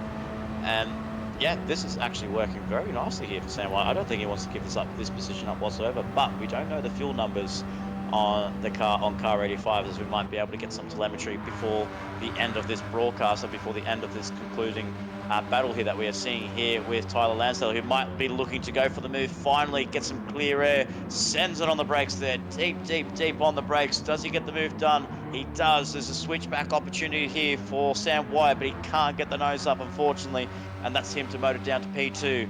And that is now Tyler Lansdale retaking the lead here, but it's not over yet. They're still going to go side by side. They're using that slipstream to your full advantage there. Tyler Lansdale's gone defensive. White's trying to go around the outside. Does he make the move stick there? They're still going side by side, the two drivers. They're still going to duke it out here. Respectable racing here amongst these two Renault Meganes here. And wow, we almost made it to the end of the S's there, almost going side by side at the end of it. But Tyler Lansdale and Sam White take a value to what's some great racing there. But it's not over yet, because look at Sam White, he's lurking in the background. He's closing. Tyler Lansdale's gone defensive. A little bit of darting there, contact made going into turn one. He can't hold it around the outside, surely not, he's almost done it here. They're still going side by side, these two drivers, the two Megans. One for Hassel One Automotive versus the other one from ISA Esports. They're still banging doors with each other and getting a drag race down. Full Tokyo sprint racing, drag racing here. Sam White goes to the inside line, just probably outbrakes himself a little bit. Tyler Lansdale with the switchback. He's trying to hold, he's trying to push him a little bit wide. And it looks like he's got the move done. Oh, so close, and he's got it done. Just. What an astonishing sequence of corners we've just had there, side by side for so long. And I have to make the point here, both of these drivers are reserves for their teams. So the battle of the reserve drivers happening here at the end of round 7 of the long TCR Cup Season 2. And side by side we go once again. It's very elbows out racing, but it is fair, it is respectful, it's clean. And there is something to do with something in Sam White's car does seem to have a little bit of overspeed. I'm not sure whether that's maybe to do with some sort of fuel saving that maybe Tyler Lansdale is trying to do on the straights. Something like that. He will go for another send here onto the inside of the hairpin. Will there be a switcheroo by Sam White? Yes, and he has room. Gets the power down. So it's not over yet, Nick, as we continue our racing. Wow, this is absolutely incredible racing here, but it looks like he's just got the upper hand. Tyler Lansdale, is going to go defensive. Sam White will have to probably run around the outside like he did on the previous lap, but it doesn't have the momentum, unfortunately, and it might be the dust must have settled. Is going to be settled by now, by the end of this SSS, but he's not giving up. He is a courageous driver. He's thinking about it. He is thinking about trying to battle him as much as he can there, but you can just see that the grip advantage now that Tyler Lansdale's got is now able to pull clear of Sam White in position 2, as we can probably finally start to settle in and take a deep breath and see what everyone is running on their tires, because that's what we wanted to see. But we're also seeing some great battles here for position 1. We don't want to take our eyes off it, because we just saw now Tyler Lansdale has just clipped the barriers there, so we will get to the tyre information very shortly, ladies and gentlemen. This battle is still resuming here, but we do know that Sam White has to come back into the pit lane, and they're still going to duke it out. Side by side they go. Tyler Lansdale goes defensive, goes on the defensive, tries to keep the car on the inside. Sam White has no answer whatsoever. He can't do the switchback, and he's going to probably have to surrender that position and potentially that battle now, because Tyler Lansdale's now got a few extra car lanes over car 85 in Sam White, as we look to go into the right-hander into turn 6, I believe it is. Yeah, turn 6.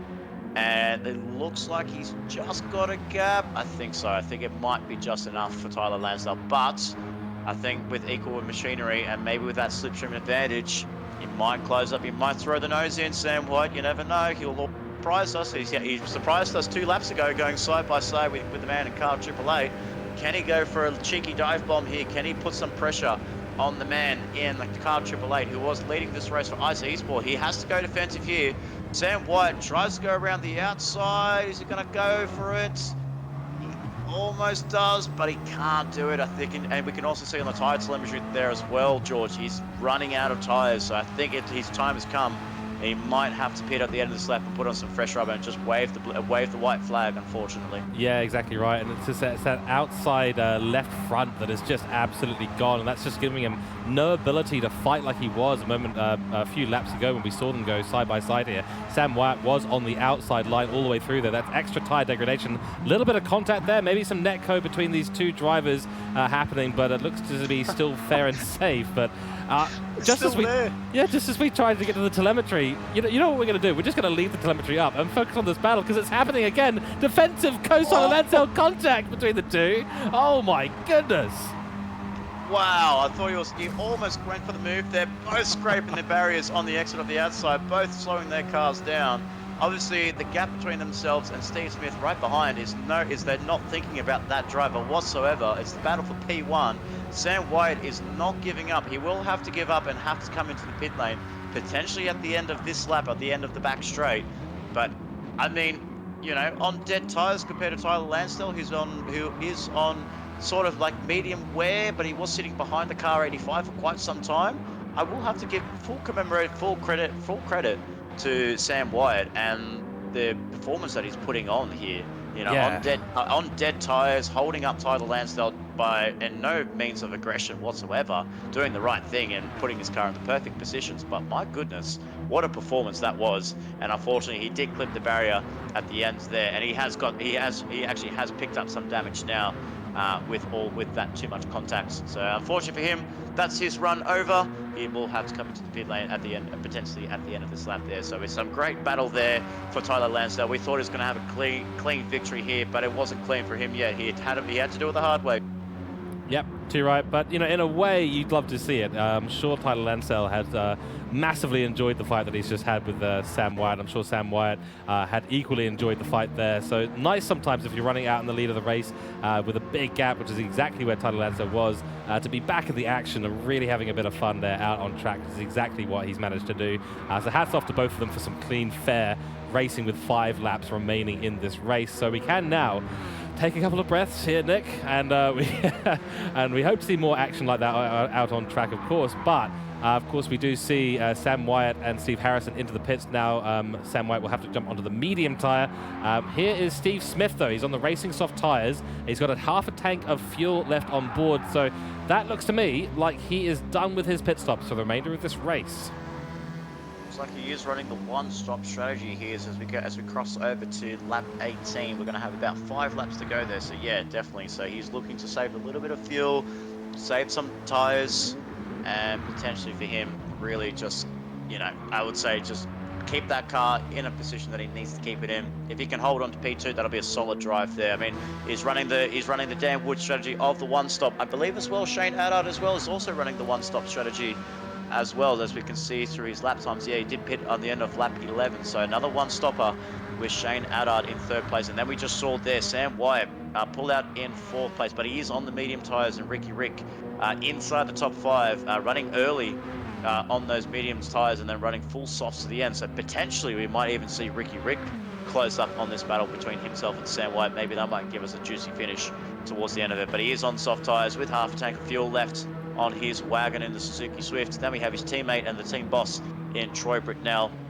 in 6th place. But actually fallen down the order there a little bit there. He was actually in quite high contentions there, was Troy Bricknell, but he's actually fallen down into P6 there. So something must have happened in one of his stints throughout the whole race. And then we have Stephen Harrison, who just came out of the pit lane recently on those medium tyres in car 41 for the second of the Black Rose Racing Brendan McGann's. Mark Hasseldine for Hassel One Automotive, sitting in 8th place on the racing softs, fuel to the end and tyres to the end. And then unfortunately, Benjamin Blaker, who was running very highly up into P4 in the early stages, going from 8th to 4th place in the opening couple of laps there, unfortunately has fallen down the order and is sitting down in 9th place, well away from his teammate who is leading this race on lap 18 of 22. Yeah, fascinating stuff. I'm just having a little look here at the lap times of Troy Bricknell. I get the feeling he might have done a 2-stop strategy here, but it hasn't really worked out. It's fascinating, isn't it? Because the 2-stop strategy definitely seemed like the favoured and in some ways the better strategy in Lobby 1. Here in Lobby 2, it seems like the one-stop is the favoured strategy and possibly the better strategy for those out on grid. So for reasons unknown, that does seem to be working against Troy Bricknell at the moment. And he's got basically equal tyre life to Mad Ricky Rick ahead, who's a fair way down the road at the moment as well. So obviously the team leader of Troy Bricknell will be happy to see his teammate in Ricky Rick up there. But yeah, it's an interesting little divergence from what we saw in Lobby 1. Yeah, absolutely. It is very interesting. So, I mean, we'll have to find out, see what the strategy works. Is obviously so far the strategy is working very well for Tyler Lansdale with the 2-stop strategy in 1st place, and then you've got the 1-stoppers in Steve Smith and Shane Adab in second and third place. But I'm not so sure if Sam Wyatt and Ricky Rick are going to be able to close up on Shane Adab and Steve Smith, because they are coming through to. Where are they coming up? Where's Steve Smith coming up to? He's coming up to the left hand of the right hander, isn't he? Coming up to the back straight. Yes, Shane Adab. It's a big gap, and you only got 3.5 laps to go. So I'm not so sure if they're going to have the time to catch these guys. It does look like the pace that we saw in Lobby 1 from the top drivers, 2:05s, seems to be the missing ingredient here potentially that makes that two-stop a lot faster.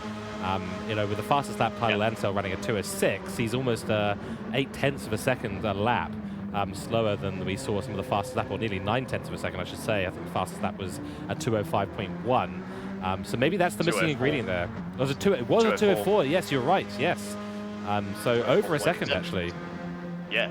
So yeah, I think as well with Tyler Lansdale, he actually did, because he did get held up by Sam Wyatt on his out lap when he did put on some fresh soft tires, and obviously that battle didn't really help with his tire preservation. So he is really running out of there, and that's what I predicted as well. That when you're getting held up behind a driver that you know that has to come in for a second pit stop, it really burns those tires off. And look at his tires now. He's going to be running basically on rims for the next couple of laps. Probably within this lap or the next lap, his front left is going to be on the rim. So we'll have to find out. We'll find out and see how he can make that car last. But I think the advantage that he's got a huge gap over Steve Smith in second place. Yes, blue flag's now out for Benjamin Blaker, who's got his reserve driver and Tyler Lansell coming up behind him. More damage on the car for Benjamin Blaker as well, although his tyres are looking a lot healthier than Tyler Lansell's at this stage. We've seen cars run 0% on their front tyres before on the TCR Cup. It doesn't happen too often because most of the drivers are very wary when doing that, because the lack of grip is just unbelievable, and you'll have to be especially careful in those fast right-hand turns, probably ending up having to use a lot more engine braking, a little bit more fuel, and just actually slowing the car down. Your lap times are just going to drop off very, very rapidly. Already a 2:09.8 there from Tyler Lansell, so I'm not sure if he maybe has made a mistake already on the previous lap. Still plenty up the road, though, from Steve Smith, so I don't think there's any danger there. And Steve Smith, also in a Renault Megane, having not gone through the fight that Tyler Lansell has done, pushing the car obviously to its absolute limit here and trying to find the pace out there. Has also got a very worn front left tyre, so it's going to be the battle of the 0% front left tyres here at the end of this race, it looks like. Yeah, absolutely. So yeah, we'll wait and see what his tyre life is like at the end of it, if he's running on rims or if he's actually able to save just that little bit and maybe just put on a show and maybe go for a fastest lap there. He might throw it in 2:04 on the last lap if he saves enough tyres. He's been saving it up. Absolutely. But there we have. But yes, but we have to look down here as well. Steve Smith running a different strategy, running in P2, having a nice clean race here. And obviously he had that battle with Sam White in the early stages, getting the elbows out in those early stages. Is running on the rims here, coming up towards lap 21 of 22. Shane Adard has saved a little bit more tyres on his end, so he might have maybe a bit more potential closing the gap to Smith, but I'm not so sure if you're able to take P2 away. But then we just saw in the background there, Sam White is lurking on those fresh medium tyres, and then we have Ricky Rick not too far behind in 5th place. So I don't know, it's like this, it is going to be very interesting. Like, I'm not so sure where everyone is going to stack up at the end of this. I think what we have now is probably what we might have at the end of the race, but there could be some surprises in the next lap and a half. Yeah, exactly right. Yeah, definitely some gaps opening up. The strategy sort of coalescing and yet diverging in terms of the race time and overall race distance for these drivers, but not to be unexpected in a lot of ways. We did see some very close battles between the strategies in Lobby 1 towards the end of this race. But yeah, anything can happen in these later stages of the race. Mistakes can happen, can come in very quickly, as Sam White does make his way past the blue flagged Benjamin Blaker and continues his run in P4. But yeah, fair way down the road now is Shane Attard. So I don't really see anything shifting up, because Tyler Lansdale is coming through towards the final couple of times to this hairpin and pit entry. Does scrape the barrier there. That tire's looking pretty unhealthy. Let's see how he does through the chicane here. Sorry, the hairpin here. looks conservative, looks fairly slow, and he's not pushing the tyres. Didn't hear any tyres screeching there. So obviously trying to look after the tyres and just sort of nurse them home. He's got plenty of gap to worry about. You can't even see Steve Smith in the rearview mirror. He's been setting lap times in the 2:09, so I think he really put it all into, unless he's got a very big sleeve, I think he really put it all into the fight with Sam Wyatt. Yeah, absolutely. So you definitely he put on a really good show there. That was definitely for us in the comments box, just to really give us a little bit of light here in this 9-man field here at Tokyo Expressway, as we see Tyler Lansdale about to cross the line to start the final lap here of Lobby 2 for the Trak Racer TCR Cup for Season 2, the finale and the last race of the MotorMotion E-Series for 2023. As it draws to conclusion, the sun is rising here in Tokyo, as we have the lights switched off from all the drivers, and they are going into the daylight and going into the morning preparations as they jet off back to Australia for the Christmas holidays. But we have Tyler Lansdale, Steve Smith, Shane Adard inside the top 3. We have Sam White closing up a little bit on Shane Adard there. He is right there in the horizon, but I'm not so sure if he's going to have enough time unless you know Shane Adard is saving on fuel. But we can see both. We can see Sam White is also struggling a little bit on the fuel. He's also in the red, so he might not be able to make any close moves there, closing up on Shane Adard in 3rd place. So I feel like the top 3 looks to be settled, done and dusted. But right back there we have Ricky Rick, who did try to go for the Mick Hill strategy, pitting on lap 4 at the end of his medium stint and then running soft tyres to the end there. You know what? It's surprising. Look at his soft tyres. He's saved a lot of it. So this is I'm surprised. I'm shocked. I'm shocked as well. I mean, he's definitely looked like he's driving the car pretty hard. Decent lap times out there. Last lap 2:08.5, so not the best lap out there, but he's been running in the low 2:07, so obviously using a fair amount of the car's capability. Maybe this comes down to driving style, but yeah, there's another 8 laps or so in those tyres, judging by it. Yeah, literally 8 laps. So whether he's just not used the tyres or he's come in for a late pit stop, no, he hasn't. He's already had 8 or 9 laps on the tyres. Yeah, and the tyres look like that. That's absolutely incredible. And he has actually closed up on Sam White here. Goes deep on the brakes there. That's the trademark of the Suzuki Swift. So we'll find out to see if he can actually close up on that. Again, actually, no, that's Benjamin Blaker. That's actually the lap reserve driver, the team boss of Ice Resource. But as we cross back to the start-finish line, we are going to see Tyler Lansdale crumb across the finish line, taking the checkered flag and the victory for the last time out here at MotorMotion E-Series for the Trak Racer TCR Cup Season 2. Goes to the reserve driver in Tyler Lansdale for ICER Esports. Steve Smith for Black Rose. A very nice race for him, and a one-stop strategy has worked to perfection, only just on the skim on the tyre tread that he's got left. And then we have Shane Adard running on the podium there. Sam Wyatt on the 2-stop. Unfortunately, didn't work on his end tonight, but he did put on a show for us here tonight, ladies and gentlemen, with his battle with Tyler Lansdale. So rounding up in 4th place, Ricky Rick inside the top 5 with some good tyres on his Suzuki Swift. Troy Britnell rounding up in 6th place. Then we have Mark Hasseldine, the owner of Hasselone Automotive, in 7th place, and then Stephen Harrison in 8th place with Benjamin Blaker 9th and last place with a lap down on that previous lap there. So he's only gone 21 laps out of 22, but is still classified to get maximum points that he can get on offer. Exactly right. Some extra style points being handed out there for some nice drifting around this beautiful circuitway as the sun does rise here at the beautiful Tokyo circuitway, and some stunning shots we had there throughout midnight through the beautiful sunrise here on the Tokyo Expressway. Wow. Great lobby at the end of the day. Obviously, the strategy started to diverge quite significantly towards the end of the race, but we did get to see that multi-lap battle between Tyler Lansdale and Sam Wyatt, which was absolutely spectacular to watch. So well done to everyone in Lobby 2 for putting on a great show for us. The last race, as Nick has said, of the 2023 season here at MotorMotion E-Series, and what a way to finish it off at the end of the day. So Tyler Lansdale does take a convincing race victory. He was cool, calm, collected, respectful out on track, and really showed us his skills in the battle with Sam Wyatt, taking fastest lap as well at 2:06 flat.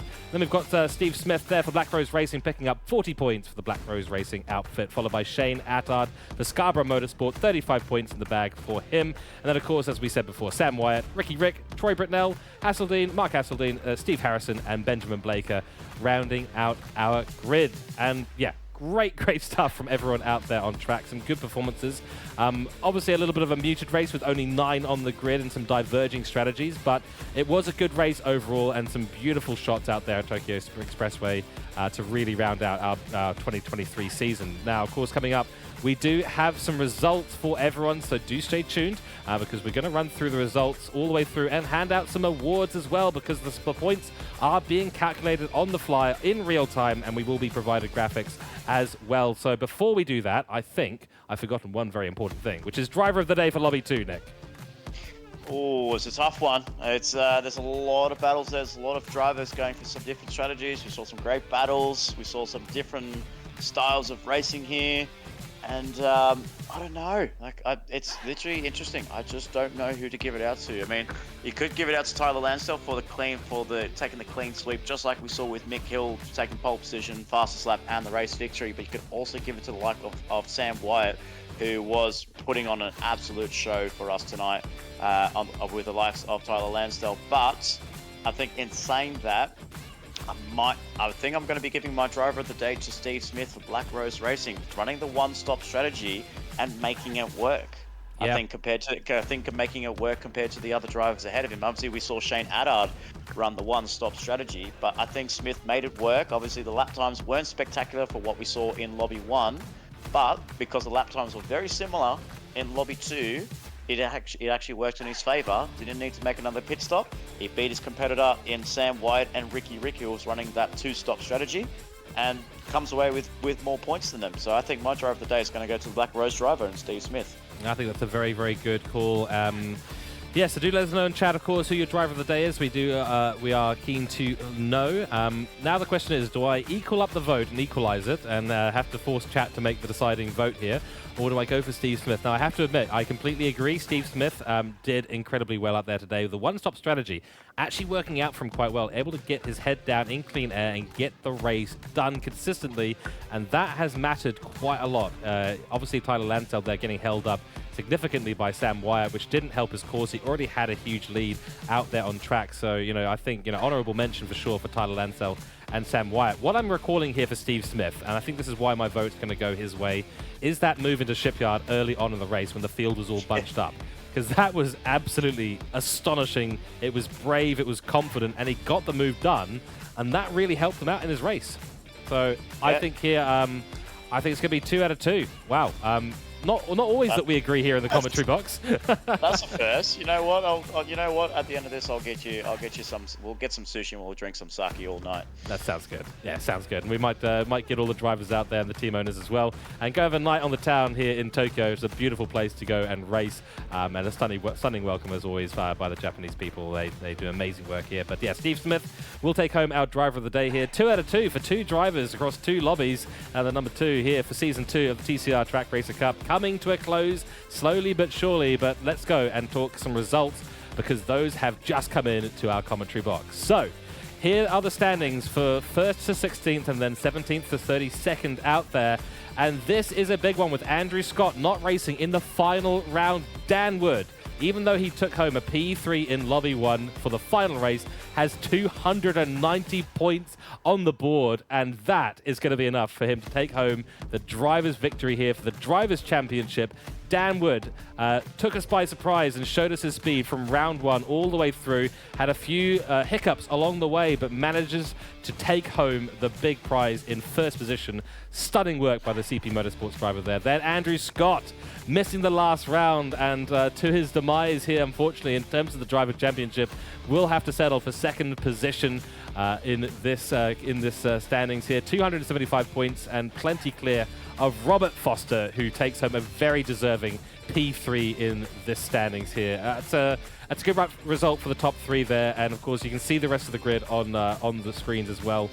Not much in it for 3rd place though, Nick. No, I think I was just looking there. I was looking at the results as they're coming through our table right now.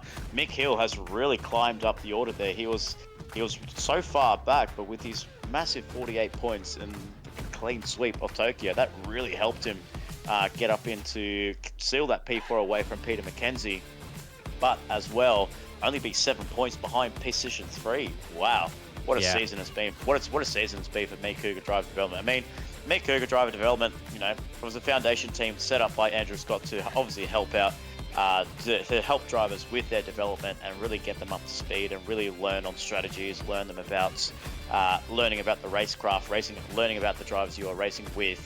And I think for Mick Hill, it definitely helped him out throughout the long run in Season 1, and it's definitely helped him out in Season 2. And he's only been 7 points away amongst the best of the best in MotorMotion E-Series that has to offer. I will take a P4 any day of the week, and in Mick Hill's case, that's a solid P4 for him. But Dan Wood for CP Motorsports from round 1 all the way up to round 7, some good racing, like you mentioned. He did miss Monza, which may have compromised his quest for maybe extending that championship gap, but it is a deserving championship win for Dan Wood and the CP Motorsports Suzuki Swift. Exactly right, yeah. So Mick Hill P4, Peter McKenzie will take home P5 in the championship, P6 to Jeremy Crow, another dark horse in this championship and doing incredibly well. Hats off to Peter McKenzie there for Trak Racing for taking home a top 5 position in this championship. Monica Camilleri there, unfortunately not on our grid here in round 7. Had a great start to the season, P7 for her and her new Whiplash Motorsport team. And then we've got Mark Pacheco here in P8 for Colin Racing team. Then we've got Scott Taylor here, GLR Scotty, resurgent in the later part of the season with Gridline Racing in P9 overall. And then Glenn Mead, Bruce the Shark, who we've seen all the way throughout in Season 1 as well. He made an appearance there late in the season, has continued that run all the way through for Mad Turtle Racing and putting himself up into the top 10 of the overall standings. You can see P11 to P16 there. Hats off to all the drivers in that category. And now here's your 17th to 32nd positions as well. And honorable mention to all of these drivers. They've all done fantastically well.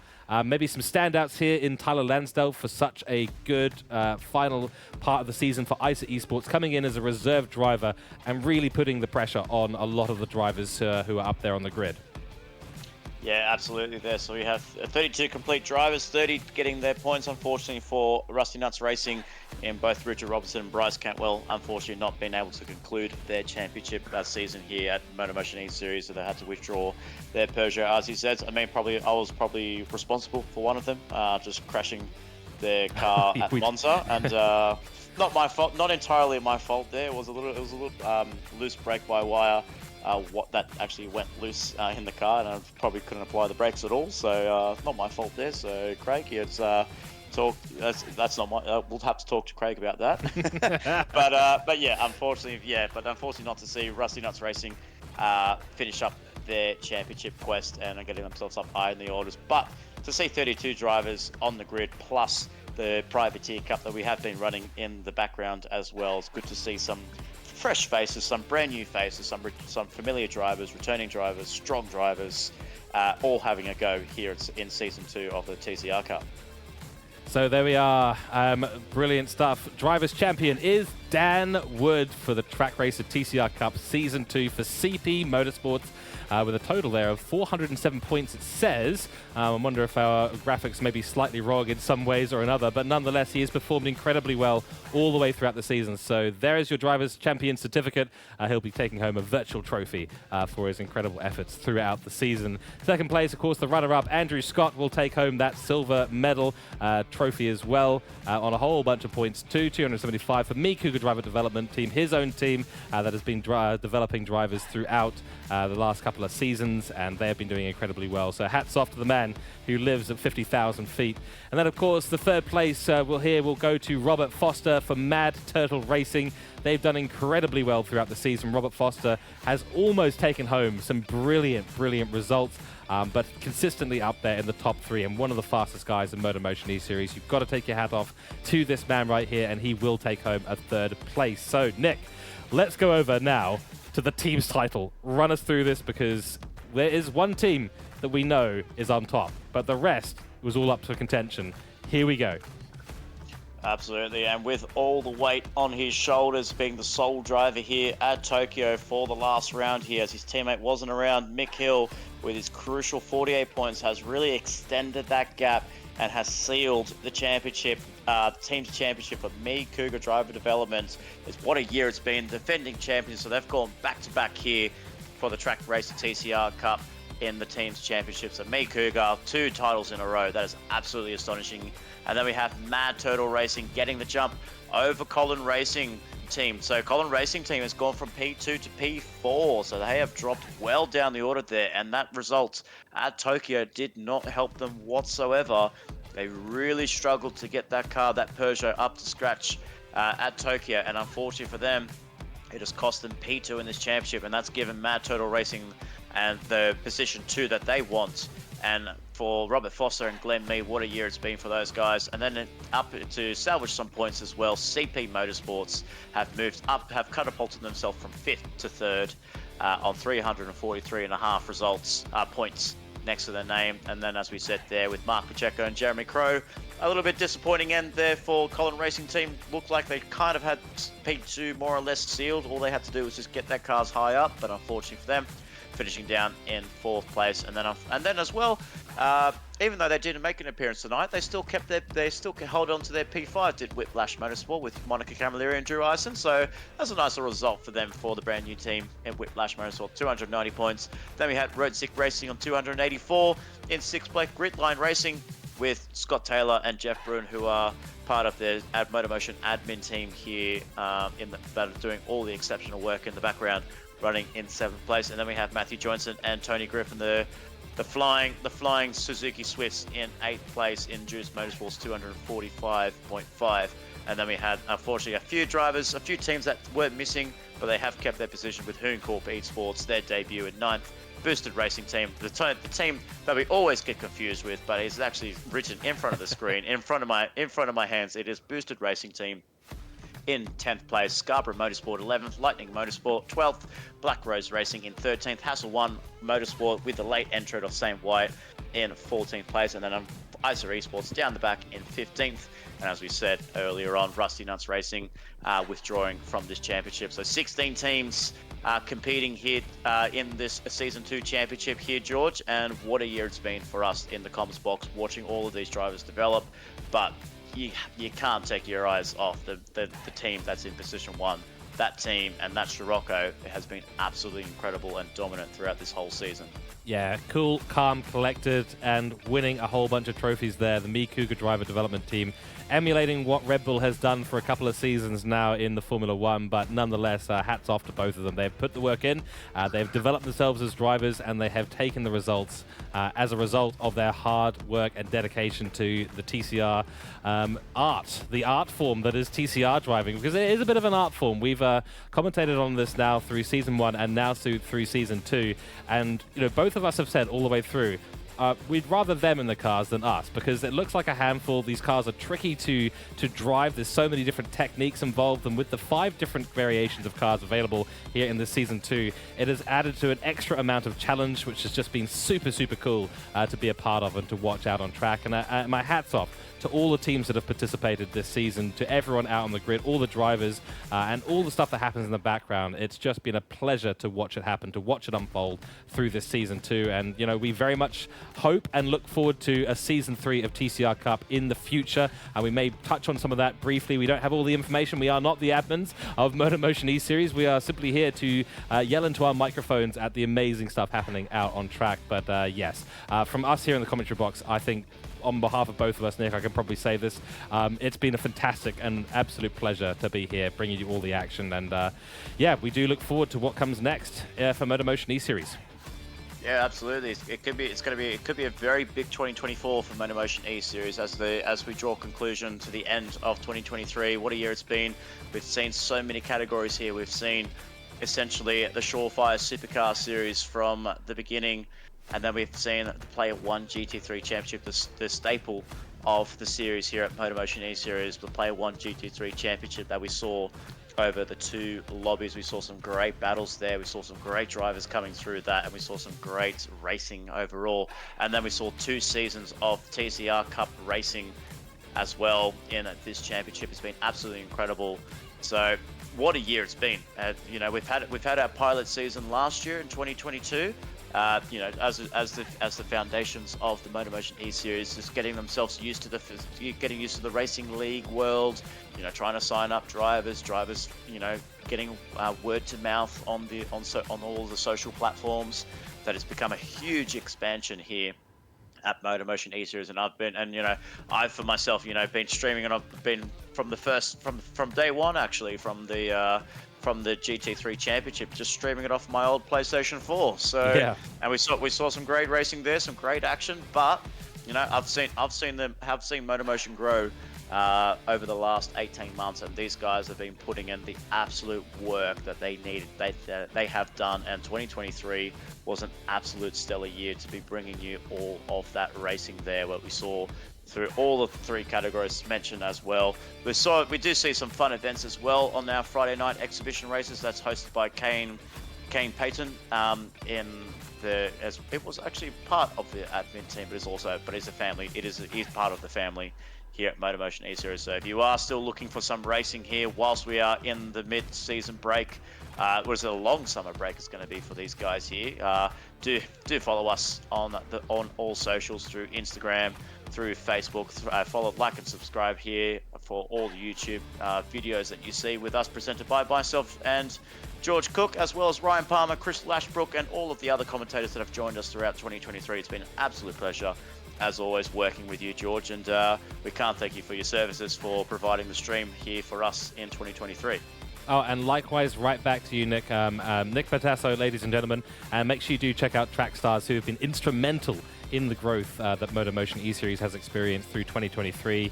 It's been a pleasure joining everyone in the comms box and in the background with the admin team to see the work that they do and the commitment, the level of commitment that has been shown through MotorMotion E-Series by the teams, the drivers, the commentary teams, the broadcasting, and the administration in the background. There is so much more that goes on in the background of the league, as Nick well knows, that doesn't get the round of applause that it deserves. So thank you to everyone, of course, and for those of you who are viewing the stream tonight, of course, as well, a big thank you to all of you for helping us to grow the channel, for enjoying the motor racing that we are putting on out here. So, of course, I do have to do the old shameless plug.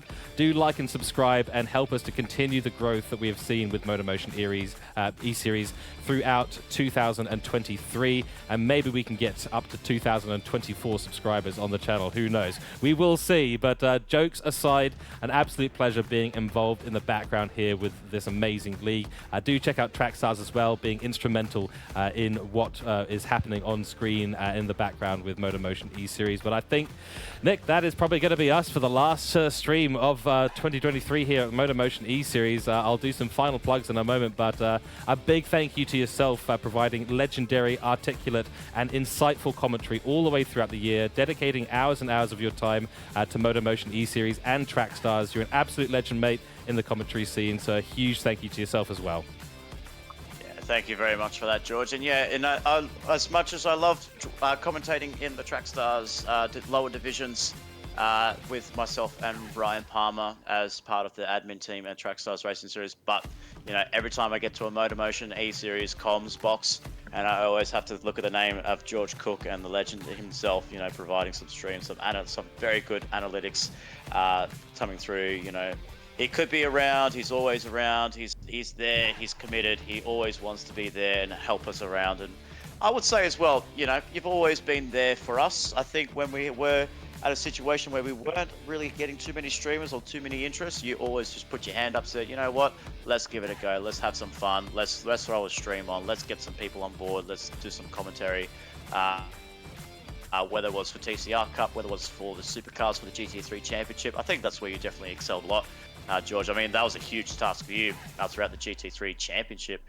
You being the solo commentator in that second lobby, it was absolutely courageous of you to be commentating for 90 minutes, but you made it work, my friend, and that's why you're a very highly respectable commentator in both Australia and New Zealand communities on the Gran Turismo 7 platform, and as well your other side projects that you've got going on. So full credits to you, George, and obviously for hanging around with the likes of myself, and you know, giving me something to enjoy every weekend that we get to do commentary together.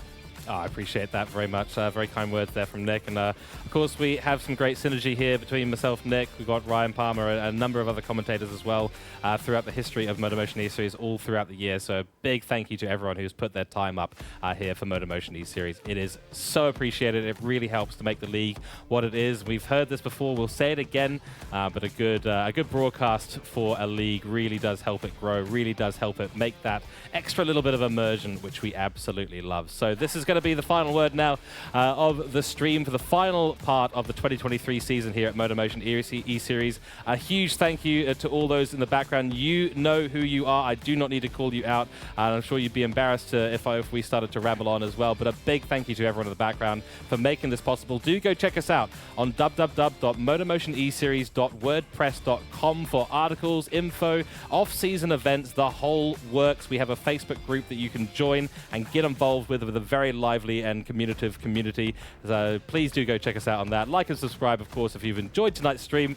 One last massive thank you to Nick Pautasso for all the time and effort he puts in with his legendary commentary skills, and we do really appreciate yourself. All the admins, to all the teams and drivers, thank you all so much. We will see you in 2024 here at the MotorMotion E-Series. Until then, have a fantastic, happy Christmas. Have a fantastic, happy New Year. We will see you next year in the 2024 season, so stay tuned. Keep an eye on our socials, and we will be in touch soon. Thank you all so much for all the commitment this year, and we will see you on the next stream.